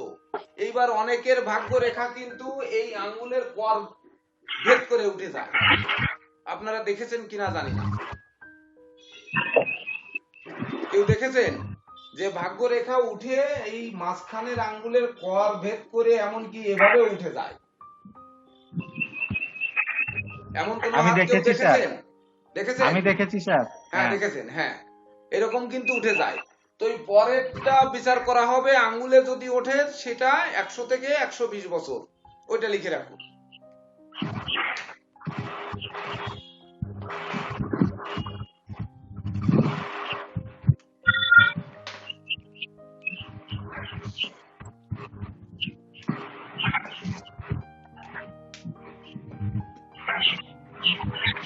পেয়েছেন? জি স্যার। এইবার মার্শাল রেখা যেটা, ওটারও কিন্তু বয়স ওই একইভাবে হবে, আয়ু রেখার মতো একইভাবে হবে। সলোমন রিং এরও বয়স কিন্তু ওই একইভাবে হবে। শনি বন্ধনীর এটার বয়স কোনো বয়স হবে না, শুক্র বন্ধনীরও কোনো বয়স হবে না। এইবার বিবাহ রেখার কিন্তু বয়স হবে, বিবাহ রেখাটারও বয়স জেনে নিন। বিবাহ রেখা যদি এই হৃদয় রেখার উপর থেকে কনিষ্ঠ আঙ্গুলের গোড়ার কর পর্যন্ত, এটা হচ্ছে 50 বছর। হৃদয় রেখার উপর থেকে কনিষ্ঠ আঙ্গুলের গোড়ার কর পর্যন্ত 50 বছর। এই 50 বছরের মাঝখানে যদি রেখা থাকে তাহলে সেই লোকের বিবাহ রেখা যদি 50-এর মাঝখানে থাকে তাহলে 25 বছরের মধ্যে বিবাহ হবে। যদি এর নিচের অংশে থাকে তাহলে 12.5 বছরে বিবাহ হবে। এইবার উপরের অংশের মাঝখানে যদি থাকে তাহলে 37.5 বছরে গিয়ে বিবাহ হবে, আর তার উপরে গেলে 50 বছর। আর 50-এর পরে যাদের বিবাহ হবে সেটি আর হাত দিয়ে হবে না, আমাদের দেশের রেলমন্ত্রীর মতো বিবাহ এরকম 64 বছরে হবে। হ্যাঁ এরকম হয়ে যাবে, তখন কিন্তু হাত দিয়ে দুইটা রেখা থাকলে কোনটা বিচার করব? হ্যাঁ স্যার দুইটা রেখা থাকলে কোনটা বিচার করব? হ্যাঁ সেটাও আসবো। প্রথমেই তো বলেছি বিবাহ রেখায় একের অধিক 2-3টি থাকতে পারে। আপনারা যার যার মনে আসবে সেই প্রশ্ন লিখবেন সব সময়, সেই প্রশ্নের তো উত্তর আমি দিবই। তো আমরা এইটাকে 4 ভাগে ভাগ করলাম, 12.5 বছর করে এক এক ভাগ। তো এইবার প্রশ্ন হচ্ছে প্রথম 12.5 বছরে তো আর মানুষ বিবাহ করবে না, 12 বছরে আর কি করবে, কি বিবাহ করবে? কিন্তু এক সময় কিন্তু বিবাহ হতো, যখন এই জ্যোতিষশাস্ত্রের আবির্ভাব বা এই হস্তরেখা বিচার যখন আসছে, এই সামান্য যদি বেশি না 50 বছর আগে যদি আমরা যাই, 50ও লাগে না মনে হয়, 30 আর হ্যাঁ 50, মানে স্বাধীনতার আগে যদি যাই, বাংলাদেশ স্বাধীনতার আগে, তো মেয়েদের 11-12 বছর 10 বছরের মধ্যে বিবাহ হতো না? স্বপন চক্রবর্তী বলুন তো, আর কৃষ্ণলাল ভট্টাচার্য, আপনারাই বলতে পারবেন, হতো? হ্যাঁ আপনারা দেখেছেন না আপনাদের ছোটবেলায়? হ্যাঁ দেখেছি স্যার।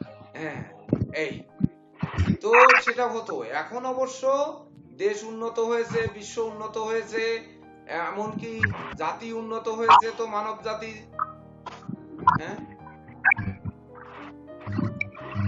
তো এই উন্নত হওয়ার কারণে ছেলে আর মেয়ের কোনো ভেদাভেদ নেই।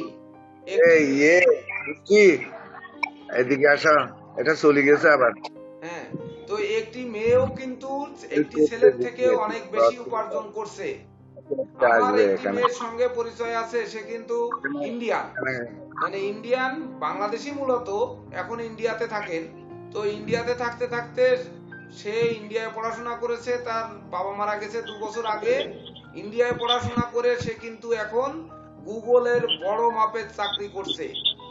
তার বাবা হচ্ছে রড ব্যবসায়ী, বাংলাদেশে থাকতে চাউলের ব্যবসায়ী ছিলেন। তো বাংলাদেশে উনি চাউলের ব্যবসা করতেন ওই যে তন্ময় বাগচিদের বাড়ির পাশে নীলফামারীতে জেল কুন্ডু অ্যান্ড সন্স নামে একটি চাউলের মিল ছিল। হ্যাঁ, জেল কুন্ডু অ্যান্ড বিখ্যাত সন্স, স্যার। জানেন? হ্যাঁ স্যার, বিখ্যাত একটা হ্যাঁ, প্রতিষ্ঠান ছিল বিখ্যাত স্যার চাউলের চালের। ব্যবসায়ী। এইবার জেল কুন্ডু অ্যান্ড সন্স উনরা ভারতে গিয়ে ওই জেল কুন্ডু অ্যান্ড সন্স নামে টাটা রডের ডিলার নিলেন। সেই টাটা রডের ডিলার নিয়ে রড ব্যবসায়ী হিসেবে ভারতের মধ্যেও কিন্তু উনরা পুরস্কৃত হয়েছে। এইবার ওনার 3টি মেয়ে, বড় মেয়ে সাধারণ মানে নর্মাল ডিগ্রি পাস করেছে, মেজো মেয়ে কোথা থেকে যেন ভারতের মুম্বাই বা দিল্লি থেকে কোথা থেকে ভালো ইউনিভার্সিটি থেকে পাস করে সে কিন্তু এখন গুগলে চাকরি করছে।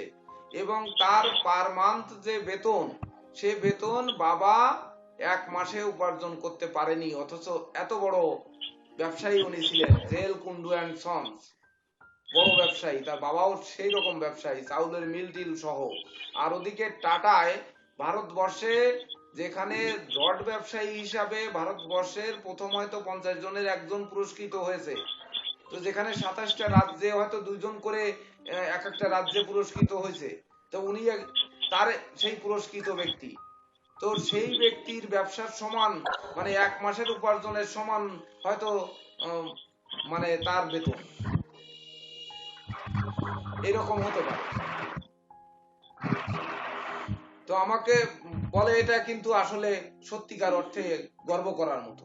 তো এখন মেয়েরা কোনো অংশে কিন্তু পিছিয়ে নেই, মেয়েরাও জগতের বুকে অনেক কিছু করে দেখাচ্ছে বা দেশ শাসনও করছে, আবার দেশ আন্দোলন করে দেশ দখলও করছে। অর্থাৎ এখন ঘোড়ার পিঠে কিন্তু শুধু ছেলেরাই ওঠে না, মেয়েরাও কিন্তু ঘোড়ায় চড়ে। তো যাই হোক, আমরা ওদিক থেকে চলে আসি। এইবার তাহলে কোন রেখার কিন্তু আমাদের আর বয়স বিচার করার বাকি থাকলো না, থাকলো নাকি? কোন রেখা থাকলো? দেখুন মনে পড়ে কিনা। বিবাহ রেখাটা যেটা বললেন, হৃদয় রেখার গোড়াটা যত নিচেই হোক, সেটার কি বিচার 50 বছরই ধরা হবে স্যার? হৃদয় রেখা আর কনিষ্ঠ আঙ্গুলের গোড়ার কর, এখানে যে ফাঁকাটা থাকবে ওই ফাঁকাটাকে 50 বছর ধরা হবে। যত বড়ই হোক, হ্যাঁ, যত আমি আপনার হোক। এখানে একটি প্রশ্ন আছে, আপনারা কিন্তু সেই প্রশ্নটি করেননি।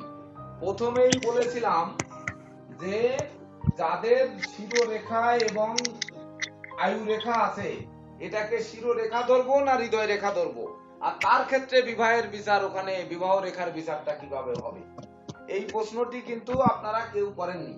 অথচ প্রথমে কিন্তু আমি এইটাই দুভাবে 2টি হাত এঁকে রেখেছিলাম, কিন্তু আপনারা কেউই সেই প্রশ্নের কাছে যাননি। দেখেন, এই মাত্র 2টি রেখা আছে, এমন হাত যদি কেউ দেখে থাকেন,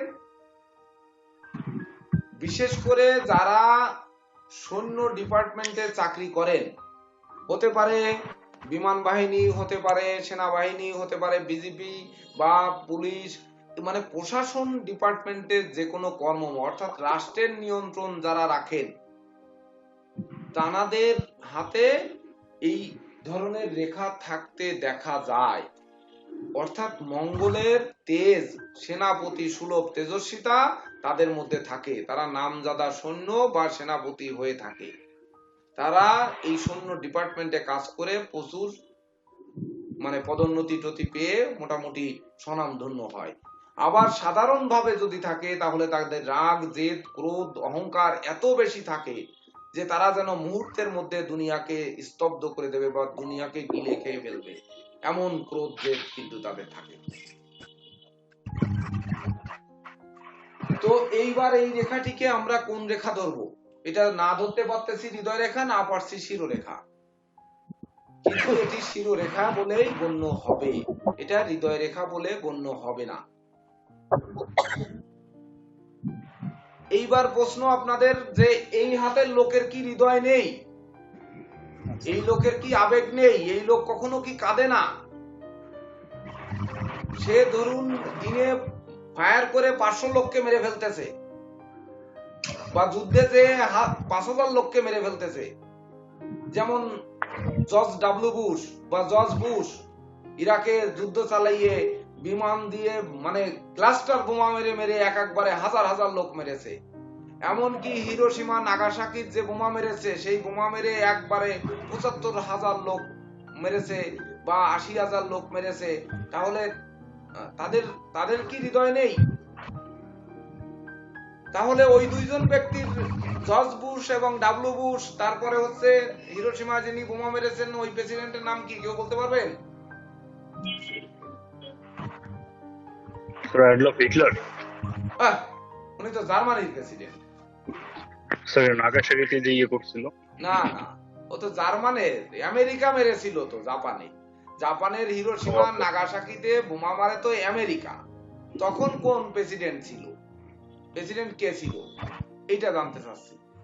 হিটলার হচ্ছে জার্মানের, স্যার রুজভেল্ট ছিল, The রুজভেল্ট। recording has হ্যাঁ stopped. কে ছিল? Roosevelt. This meeting is Roosevelt. being recorded. হ্যাঁ, হ্যাঁ স্যার। President Roosevelt. এইবার সে কি কাঁদেনি? এত লোককে মেরে ফেলে সে কি কেঁদেছে, না আনন্দ উল্লাস করেছে, না রক্ত দিয়ে গোসল করেছে, না রক্ত দিয়ে স্নান করেছে, কি করেছে? সে তো স্যার বিজয় আনন্দ করেছে স্যার। বিজয় আনন্দ করেছে। বিজয় আনন্দ করেছে। হ্যাঁ স্যার, ওই যুদ্ধে জয়লাভ করছে এই বোমার মাধ্যমে। কোনো দিন হতে পারে না। যে ব্যক্তি প্রতিশোধ নিতে পারে সে ব্যক্তি ওই প্রতিশোধের আগুনে দগ্ধও কিন্তু হতে পারে।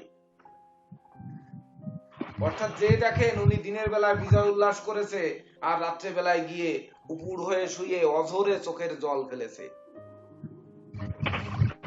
অর্থাৎ ইনার হৃদয় রেখা নেই বলে ইনার মায়া নেই, ইনার চোখের জল পড়বে না, The recording has এটা stopped. কিন্তু হতেই পারে না। This meeting is মানুষ being যেহেতু recorded. মান আর হুঁশ থাকবে, মান আর হুঁশ থাকলে মানুষ হবে। তো মানুষ থাকলে তার মন থাকবে, আর মন থাকলে তার অবশ্যই হৃদয় থাকবে, তা না হলে সে মানুষ হবে না। তো তার হৃদয় থাকবে। তো ইনার হৃদয় কিভাবে বিচার করব আমরা?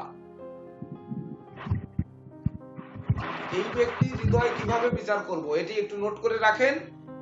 এই বিচারের ক্ষেত্রে আমাদের বুধ আর শুক্রকে নিয়ে তারপরে এই বিচারটা করতে হবে। এটাও একটা প্রশ্ন করে রাখুন যে যার হৃদয় রেখা নেই তার হৃদয় আছে কি নেই, এটি কি থেকে বিচার করা হবে।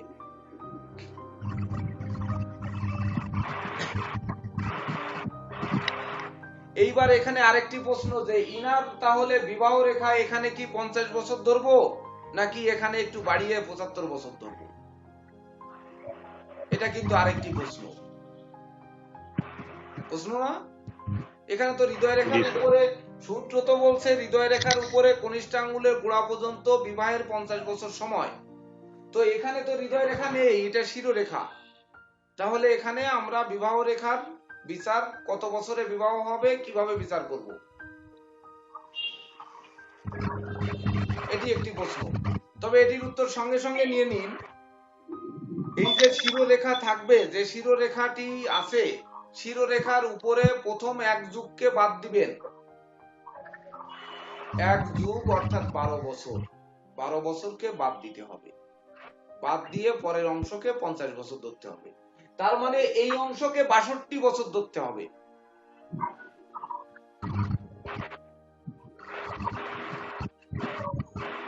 62 বছর ভালো করে লিখে নিন। এটা কিন্তু জীবনে লাগবে অনেকবার, পেশাগত জীবনে অবশ্যই লাগবে। এইবার 62 বছরকে প্রথম 12 বছর বাদ দিতে হবে, মানে শিরোরেখার থেকে 12 বছর বাদ দিতে হবে। তো 12 বছর আমরা বাদ দিতে গেলে এখানে আগে আমরা ভার্টিক্যাল স্কেল ধরবো, বা ওই জমি মাপা যে স্কেল, মানে সূক্ষ্ম স্কেল বা ছোট যে স্কেল আছে, যে কোনো স্কেল ধরলেও কিন্তু The হবে, recording কোনো has স্কেল ধরলেও stopped. হবে। হ্যাঁ, This meeting is being recorded. তো এই স্কেল ধরে শিরোরেখার উপরে প্রথম 12 বছরকে বাদ দিব। 12 বছরকে বাদ দেওয়ার পরে যে 50 বছর থাকবে, তো 12 বছর কি আমরা এই পর্যন্ত ধরতে পারি? 12 5 12 60, 5 ভাগের 1 ভাগ করলে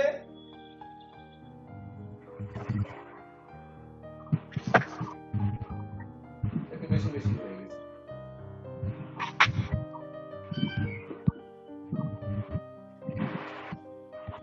The recording has হয়, stopped. এক এক ভাগকে যদি 12 বছর 12.5 বছর ধরে করি, This তাহলে 5 meeting বারং is 60 being R 62 recorded. হবে না?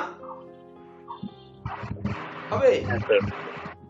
এটা স্কেল ধরে নিতে হবে। তাহলে লিখে রাখতে হবে এখানে যে প্রথম শিরোরেখার থেকে প্রথম 12 বছর অর্থাৎ 1 যুগ বাদ দিয়ে যে অংশটা থাকবে সেই অংশকে 50 বছর ধরা হবে।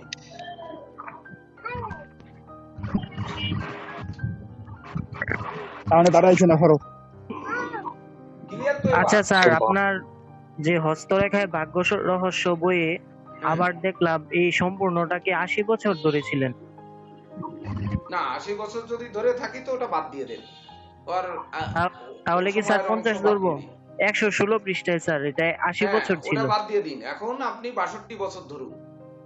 না না, সব ওই 1 নং হাতের কথা বলছি আর কি স্যার। 1 নাম্বার হাতের মধ্যে যে 50 ধরেছেন না, এই সম্পূর্ণ জায়গাটাকে 80 ধরেছিলেন। এইটা হ্যাঁ হ্যাঁ হ্যাঁ, ওটা বাদ দিন। আপনি এটা এখন কি 50 ধরবো? এখনকার সূত্রে আসুন। আচ্ছা রদ বদল সব সময়ের জন্য, দুনিয়া বদল হচ্ছে, তো এখনকার পরিবেশে আসতে হবে আমাদের।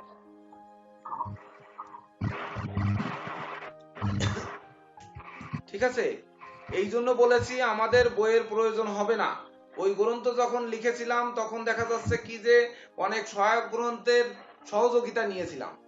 তো এই সহযোগিতা নিতে গিয়ে তারপরে দেখেছি যে হ্যাঁ, অনেক কিছু ওই যা লিখে গেছে সেই অনুযায়ী যে যা নিয়ে আমাদের প্রিন্সিপাল স্যারের সঙ্গেও কিন্তু তর্ক বিতর্ক হয় আমার অনেক ক্লাসে।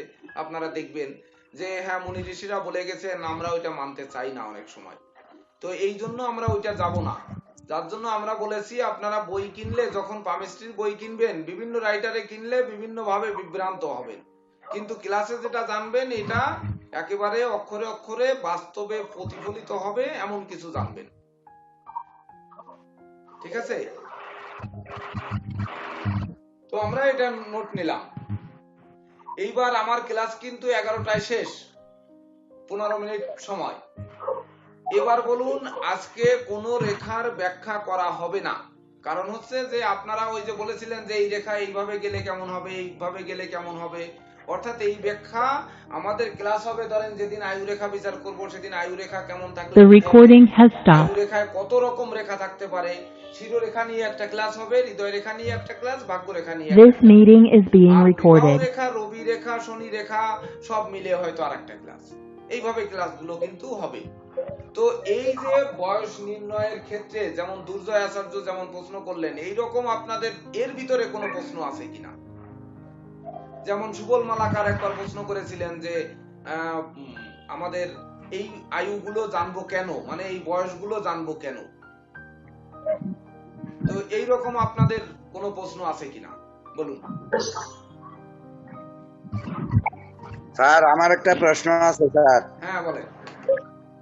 ওই বিবাহ রেখার এখানে আপনার মানে যদি আপনার দুইটা আপনার থাকে, তাহলে কি দুটা বিয়ে হবে, না তিনটা বিয়ে হবে, না চারটা বিয়ে হবে, এরকম কি কোনো সিমটম আছে? দুটো রেখাই যদি সমান থাকে, দুটো রেখা যদি সমান থাকে সেক্ষেত্রে দুটো বিবাহ হতে পারে, বা প্রথম রেখাটি যদি ছোট থাকে The recording has তাহলে stopped. সেটা একটি গভীর প্রেম হয়ে ভেঙে যেতে পারে। This meeting is being recorded. ও স্যার, হ্যাঁ, এখন এসে এই বয়সে এসে হাতের রেখা কি বেশি আছে নাকি, যে দেখতে চাচ্ছে যে কি হবে?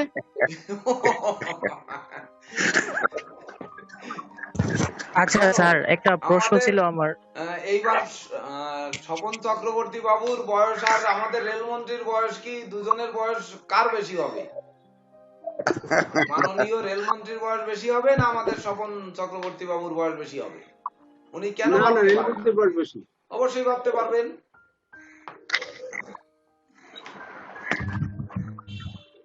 তাছাড়া আচ্ছা চক্রবর্তী মানুষ, ব্রাহ্মণ মানুষ, অনেক জায়গায় বিয়ে পড়াতে টড়াতে যে দেখা গেল হয়তো কোথাও পছন্দ হয়েও বসতে পারে, সেই জন্য জানার দরকার হতে পারে। তো বলেন এবার। The recording has stopped. হ্যাঁ, This meeting is being recorded. তার শুক্রর ক্ষেত্রে একাধিক ঊর্ধ্বগামী লম্বা লম্বা রেখা, স্যার ওইগুলোকে আমরা কি বলবো?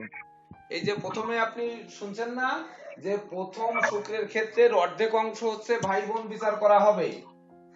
এই শুক্রের অংশকে অর্ধেক ভাগ করে যে ঊর্ধ্বগামী রেখা থাকবে এগুলো ভাই বোন, এবং এই অর্ধেক অংশের উপরের অংশে যে রেখা থাকবে এটাকে প্রভাব রেখা বলা হবে। এটা নোট করেননি আপনি? মনে হয় নোট করছেন। হ্যাঁ স্যার। হ্যাঁ? আচ্ছা না স্যার, নোট করিনি স্যার। হ্যাঁ, এইবার ভাই বোন কয়জন হবে, কিভাবে হবে, এগুলো নিয়ে প্রতিটা ব্যাখ্যা করা হবে আজকে। ওই যে যেগুলো আপনারা প্রশ্ন লিখে রাখলেন, যখন এক একটা রেখা নিয়ে ক্লাস হবে সেই রেখা সম্বলিত যত রকমের প্রশ্ন আছে সেই প্রশ্ন আপনারা সেই দিনে করতে পারবেন। যার যেদিন আয়ুরেখার ক্লাস হবে, যার আয়ুরেখা ভাঙা আছে, যার আয়ুরেখা কাটা আছে, আয়ুরেখার উপরে জব আছে, আয়ুরেখার উপরে তিল আছে, এরকম সকল প্রশ্ন আপনারা করতে পারবেন। যেদিন শিরোরেখার ক্লাস হবে সেদিন শিরোরেখা যার ভাঙা আছে, দুটি শিরোরেখা আছে, শিরোরেখার কোনো ডাল রেখা বেরিয়ে গিয়ে হয়তো দেখা যাচ্ছে চন্দ্রের ক্ষেত্রে আসছে, বা কোনো রেখা উঠে গিয়ে বুধের ক্ষেত্রে গেছে, এইরকম হয়েছে। আপনাদের যার যেমন হবে ওই রেখা সম্পর্কিত সকল প্রশ্ন আপনারা করবেন, তার উত্তর পাবেন। আবার হৃদয় রেখার দিনেও কিন্তু ওই হৃদয় রেখায় তিল থাকুক, জব থাকুক, হৃদয় রেখার শাখা গিয়ে দ্বিখণ্ডিত হয়ে যাক, যেটাকে আমরা 75-এর পরের অংশ বলেছি, এইবার দ্বিখণ্ডিত হয়ে বেরিয়ে গেল, বা কোনোটা উপরের দিকে গেল, বা নিচে গিয়ে রাহুর ক্ষেত্রে গেল, ছোট ছোট ঊর্ধ্বগামী রেখা থাকলো, বা নিচেই করাতের মতো রেখা হলো, এই সমস্ত থাকলে কি হবে, কত বছর বয়সে কি হবে, এইভাবে ব্যাখ্যা করে দিতে হবে।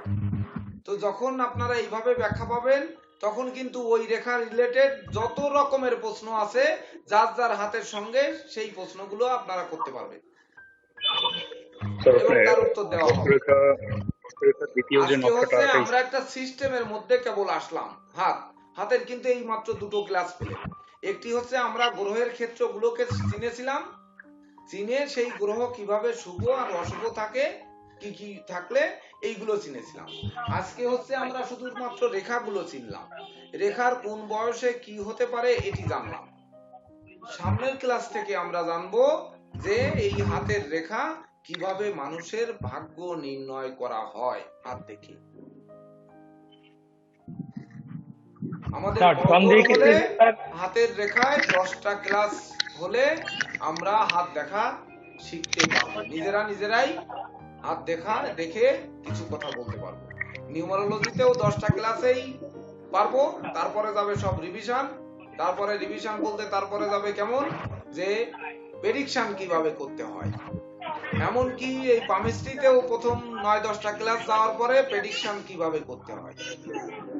তখন নিয়ে আসবো এক এক দিনে এক একটা হাত এবং একটি জন্মছক, যার হাত আনা হবে তার জন্মছকটি আনা হবে। এইবার হাতের সঙ্গে জন্মছকের কিভাবে মিল করা যায়, এইবার জন্মছক নেই সে ব্যক্তির গোচর প্ল্যানেটের সঙ্গে হাত কিভাবে মেলানো যায়, এভাবে কম্বাইন করা হবে। অর্থাৎ প্রথমে আগে আমরা বিদটাকে একটু জেনে নিই, তবেই না কিন্তু আমরা ওই জায়গায় গিয়ে সফল হতে পারবো। আপনারা ভাববেন না যে স্যার 10টা ক্লাস করায় হাত দেখা শিখায় আমাদের বিদায় দিয়ে দিচ্ছে, তা কিন্তু নয়। এই 10টি ক্লাসে বা নিউমারোলজির 1 থেকে সংখ্যা 9 পর্যন্ত শেখার পরেও নিউমারোলজির ক্লাস হবে, কিন্তু সেটি হচ্ছে নিউমারোলজি জন্ম তারিখ এবং ধরেন নাম বা হরোস্কোপ দিয়ে কিভাবে আমরা বিচার করব, তখন হচ্ছে বিচার পদ্ধতি। ক্লিয়ার আপনারা? অর্থাৎ এর ভিতরে আপনারা ইন্ডিয়ান অ্যাস্ট্রোলজিতেও ঠিক হরোস্কোপটা এগিয়ে আসবেন। যখন ইন্ডিয়ান অ্যাস্ট্রোলজিতে হরোস্কোপ এগিয়ে আসবেন, আমাদের প্রেসিডেন্ট স্যার যখন লুসুগ্রিড নিয়ে এগিয়ে আসবেন, সব দিক থেকে যখন এগিয়ে আসবে তখন কিন্তু আপনারা ইন্ডিয়ান অ্যাস্ট্রোলজি পামিস্ট্রি, নিউমারোলজি, আপনার লুসুগ্রিড সবগুলোকে একসঙ্গে, এমনকি কৃষ্ণমূর্তি পদ্ধতি মানে কেপি, এই সবগুলোকে একসঙ্গে কিভাবে বিচার করা হয়, তারপরে হবে শুধু ফলিত জ্যোতিষ মানে বিচার পদ্ধতি। এই বিচার পদ্ধতি তখন চলতে থাকবে, তখনই আপনারা বিচার করা আরম্ভ করে দিবেন। স্যার নমস্কার স্যার। স্যার প্রেসিডেন্ট সাহেব, মানে আপনাকে সালাম জানাই, আমি একটু বেরিয়ে যাচ্ছি স্যার। আচ্ছা ঠিক আছে। আচ্ছা দাদা আপনার শোনেন, পেশেন্ট আছে, ঠিক আছে আপনি যান। মহাসচিব সাহেব, হ্যাঁ আপনার আজকে আপনার একজন মানে ছাত্র জয়েন করছেন বরিশালের উত্তম আচার্যর ছেলে অমিত আচার্য, পরিচিত হন? অমিত আচার্য কই? হ্যাঁ অমিত আচার্য, হ্যাঁ কেমন আছেন? অমিত কথা বলো। অমিত আচার্য শুনতে পাচ্ছেন?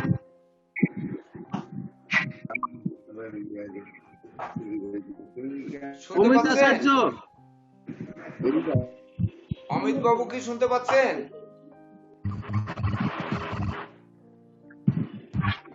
ওর মনে হয় সাউন্ডে কোনো ডিস্টার্ব আছে, ওই যে হাত জায়গায় রাখছে। আচ্ছা, মাস্ক পরার প্রয়োজন নেই, কেননা ঘরে বসেই তো ক্লাস হচ্ছে, এখানে মাস্ক পরার প্রয়োজন নেই।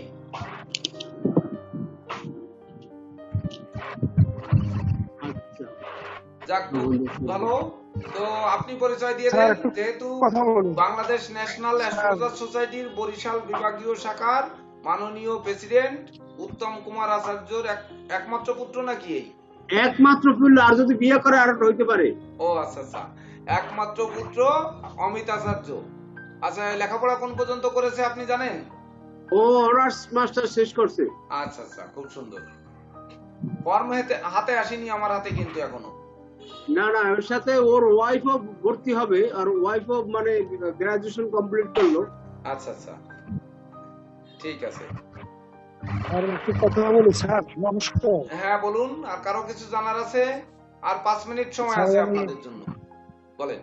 আমি একটু স্যার জানতে চাচ্ছি, বিবাহ রেখাটা যদি নিম্নগামী হয়ে হৃদয় রেখাকে স্পর্শ করে, শোনা যায়নি কিন্তু, আরেকটু জোরে বলুন। যদি বিবাহ রেখা বেঁকে গিয়ে হৃদয় রেখাকে স্পর্শ করে, তাহলে কি বুঝায়? আমরা আজকে বক্সের লাইনই লাগাইনি, তারা শোনা যাবে কি? আজকে সময় আর লাগিয়ে করবো কি?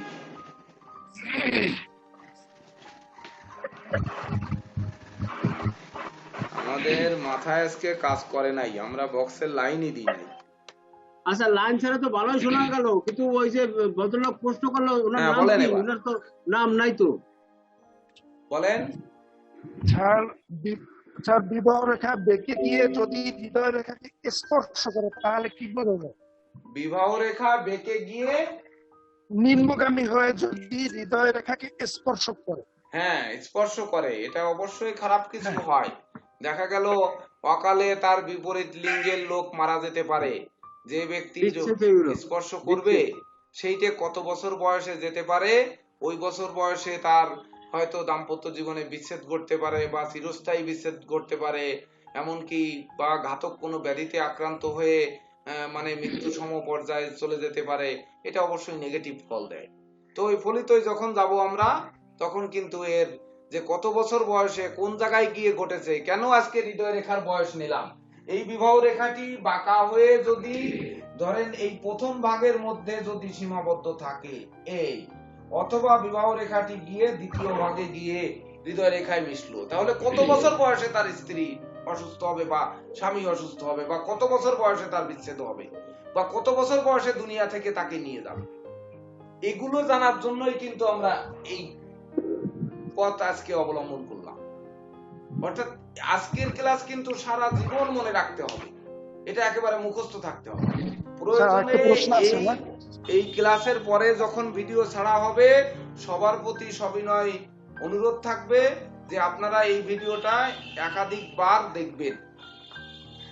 যে আপনারা যতটাই লিখে রেখেছেন, লিখে রাখার থেকে যেহেতু মানব মস্তিষ্কে শ্রবণ শক্তি বেশি কার্যকরী, তো আপনারা আরেকবার একটু শুনে নিলে তখন এটা দেখা যাচ্ছে একেবারে সারা জীবন মনের সঙ্গে গেঁথে থাকবে। আর গেঁথে থাকলে আরেকটি প্রশ্ন আছে স্যার। হ্যাঁ বলেন। স্যার আমার আরেকটি প্রশ্ন আছে। হ্যাঁ, বিবাহ রেখা যদি রবি রেখাকে ক্রস করে হ্যাঁ, তাহলে এটা থেকে কি বোঝা যায়? দেখেন এটাও কিন্তু সেই ফলাদেশে চলে যাচ্ছে। অনেকেই প্রশ্ন করতে পারে কিন্তু কেউ কোনো প্রশ্ন করছে না। আজকের প্রশ্ন হচ্ছে সব বয়স মানে যেদিন যে ক্লাস হবে সেই রিলেটেড প্রশ্ন করতে হবে। তাহলে বিবাহ রেখার দিন কি জানবেন? যেদিন ওই ক্লাস হবে। বিবাহ রেখা রবি রেখাকে কেটে যদি বেরিয়ে যায় তো রবি রেখাকে টাচ করলে তাদের ধনী ঘরে বিবাহ হয়। এইবার কেটে বেরিয়ে গেলে ধনী প্রতিপত্তিপূর্ণ ঘরে বিবাহ হওয়া সত্ত্বেও সেখানে অশান্তির অনল জ্বলে ওঠে এবং ঘরে আগুন জ্বলতে আরম্ভ করে দেয়।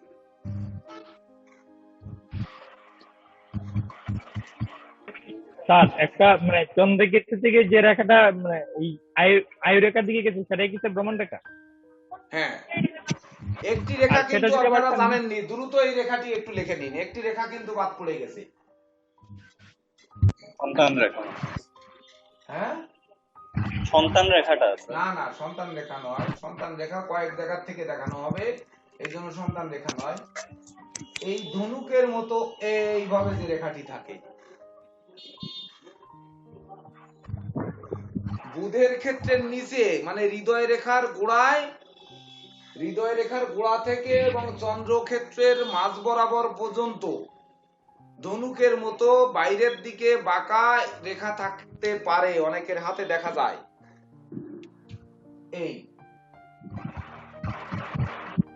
এই রেখাটি যদি হাতে থাকে তাহলে সে ব্যক্তি নামজাদা জ্যোতিষ হবে, নামজাদা গবেষক হবে, নামজাদা হোমিওপ্যাথ ডাক্তার হবে, যেমন হ্যানিম্যান বা ধরুন আপনার ওই যেমন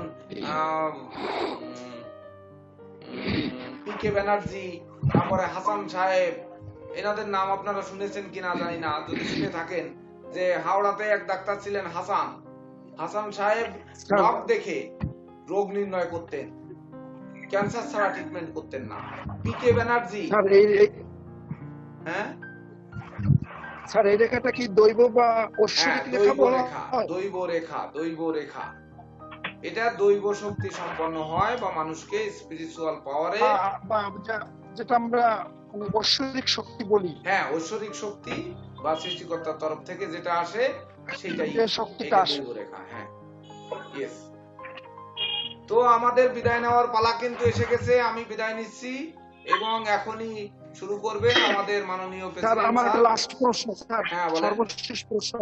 হ্যাঁ, বিবাহ রেখাটা যদি ঊর্ধ্বগামী মানে বেঁকে গিয়ে ধনুকের মতো রবির ক্ষেত্রের উপরের দিকে উঠে যায়, ওটা স্যার কি হয়? হ্যাঁ, এইখানে কিন্তু আরেকটা ব্যাপার ওখানে রয়েছে। এখানে ওই চর অগ্নি পৃথি জলের মতো চলে আসতে হবে। এটা দুর্জয় আচার্য উত্তর দিতে পারবে ভালো মনে হয়। তখন কিন্তু দেখা যাচ্ছে, হ্যাঁ শুনি না আর কি স্যার। ও শুনুন না, আচ্ছা যাই হোক, উত্তরটা দিয়েই দিই তাহলে। যে রবির ক্ষেত্রে উপরে যদি ধাবিত হয় বিবাহ রেখা, যেসব মানুষ আছে না যে অনেকে অভিমান বশত গায়ে কেরোসিন ঢেলে আগুন জ্বেলে দেয় বা ধরেন নিজের গায়ে নিজে আঘাত করে, এইরকম পর্যায়ে কিন্তু যেতে পারে। মানে জীবন সাথী বা জীবন সঙ্গীর উপর অভিমান করে যারা এই ধরনের কাজ করে, এইরকম হতে পারে। তো আপনারা ভালো থাকুন। এই প্যান্ডামিক সিচুয়েশনের মধ্যেও যার যার মতো সাবধানে থাকবেন, ভালো থাকবেন, এই প্রত্যাশা নিয়ে এখনকার ক্লাস এই পর্যন্ত সমাপ্ত ঘোষণা করছি। রাত্রে আবার দেখা হতে পারে। রাত্রে ক্লাস নেবেন আমাদের প্রিন্সিপাল স্যার। সেই সঙ্গে আমি যদি পৌঁছে পারি, আমি ঢাকায় রওনা দিচ্ছি, যদি পৌঁছে পারি তাহলে আমি থাকবো, না থাকলে রাস্তায় থাকলেও আমি হয়তো ক্লাসে যোগদান করে থাকবো। হয়তো আমি সেই অনুযায়ী আপনাদের পরিপূর্ণ উত্তর হয়তো দিতে পারবো কিনা আজকে সন্দেহ, তবে ক্লাসে থাকার চেষ্টা করব। প্রেসিডেন্ট স্যার তাহলে আমি ঢাকায় চলে আসুন। হ্যাঁ, চলে আসুন। এই তো এখন রওনা দিব। তো ভালো থাকুন সবাই, শুভ নমস্কার। নমস্কার স্যার। নমস্কার স্যার।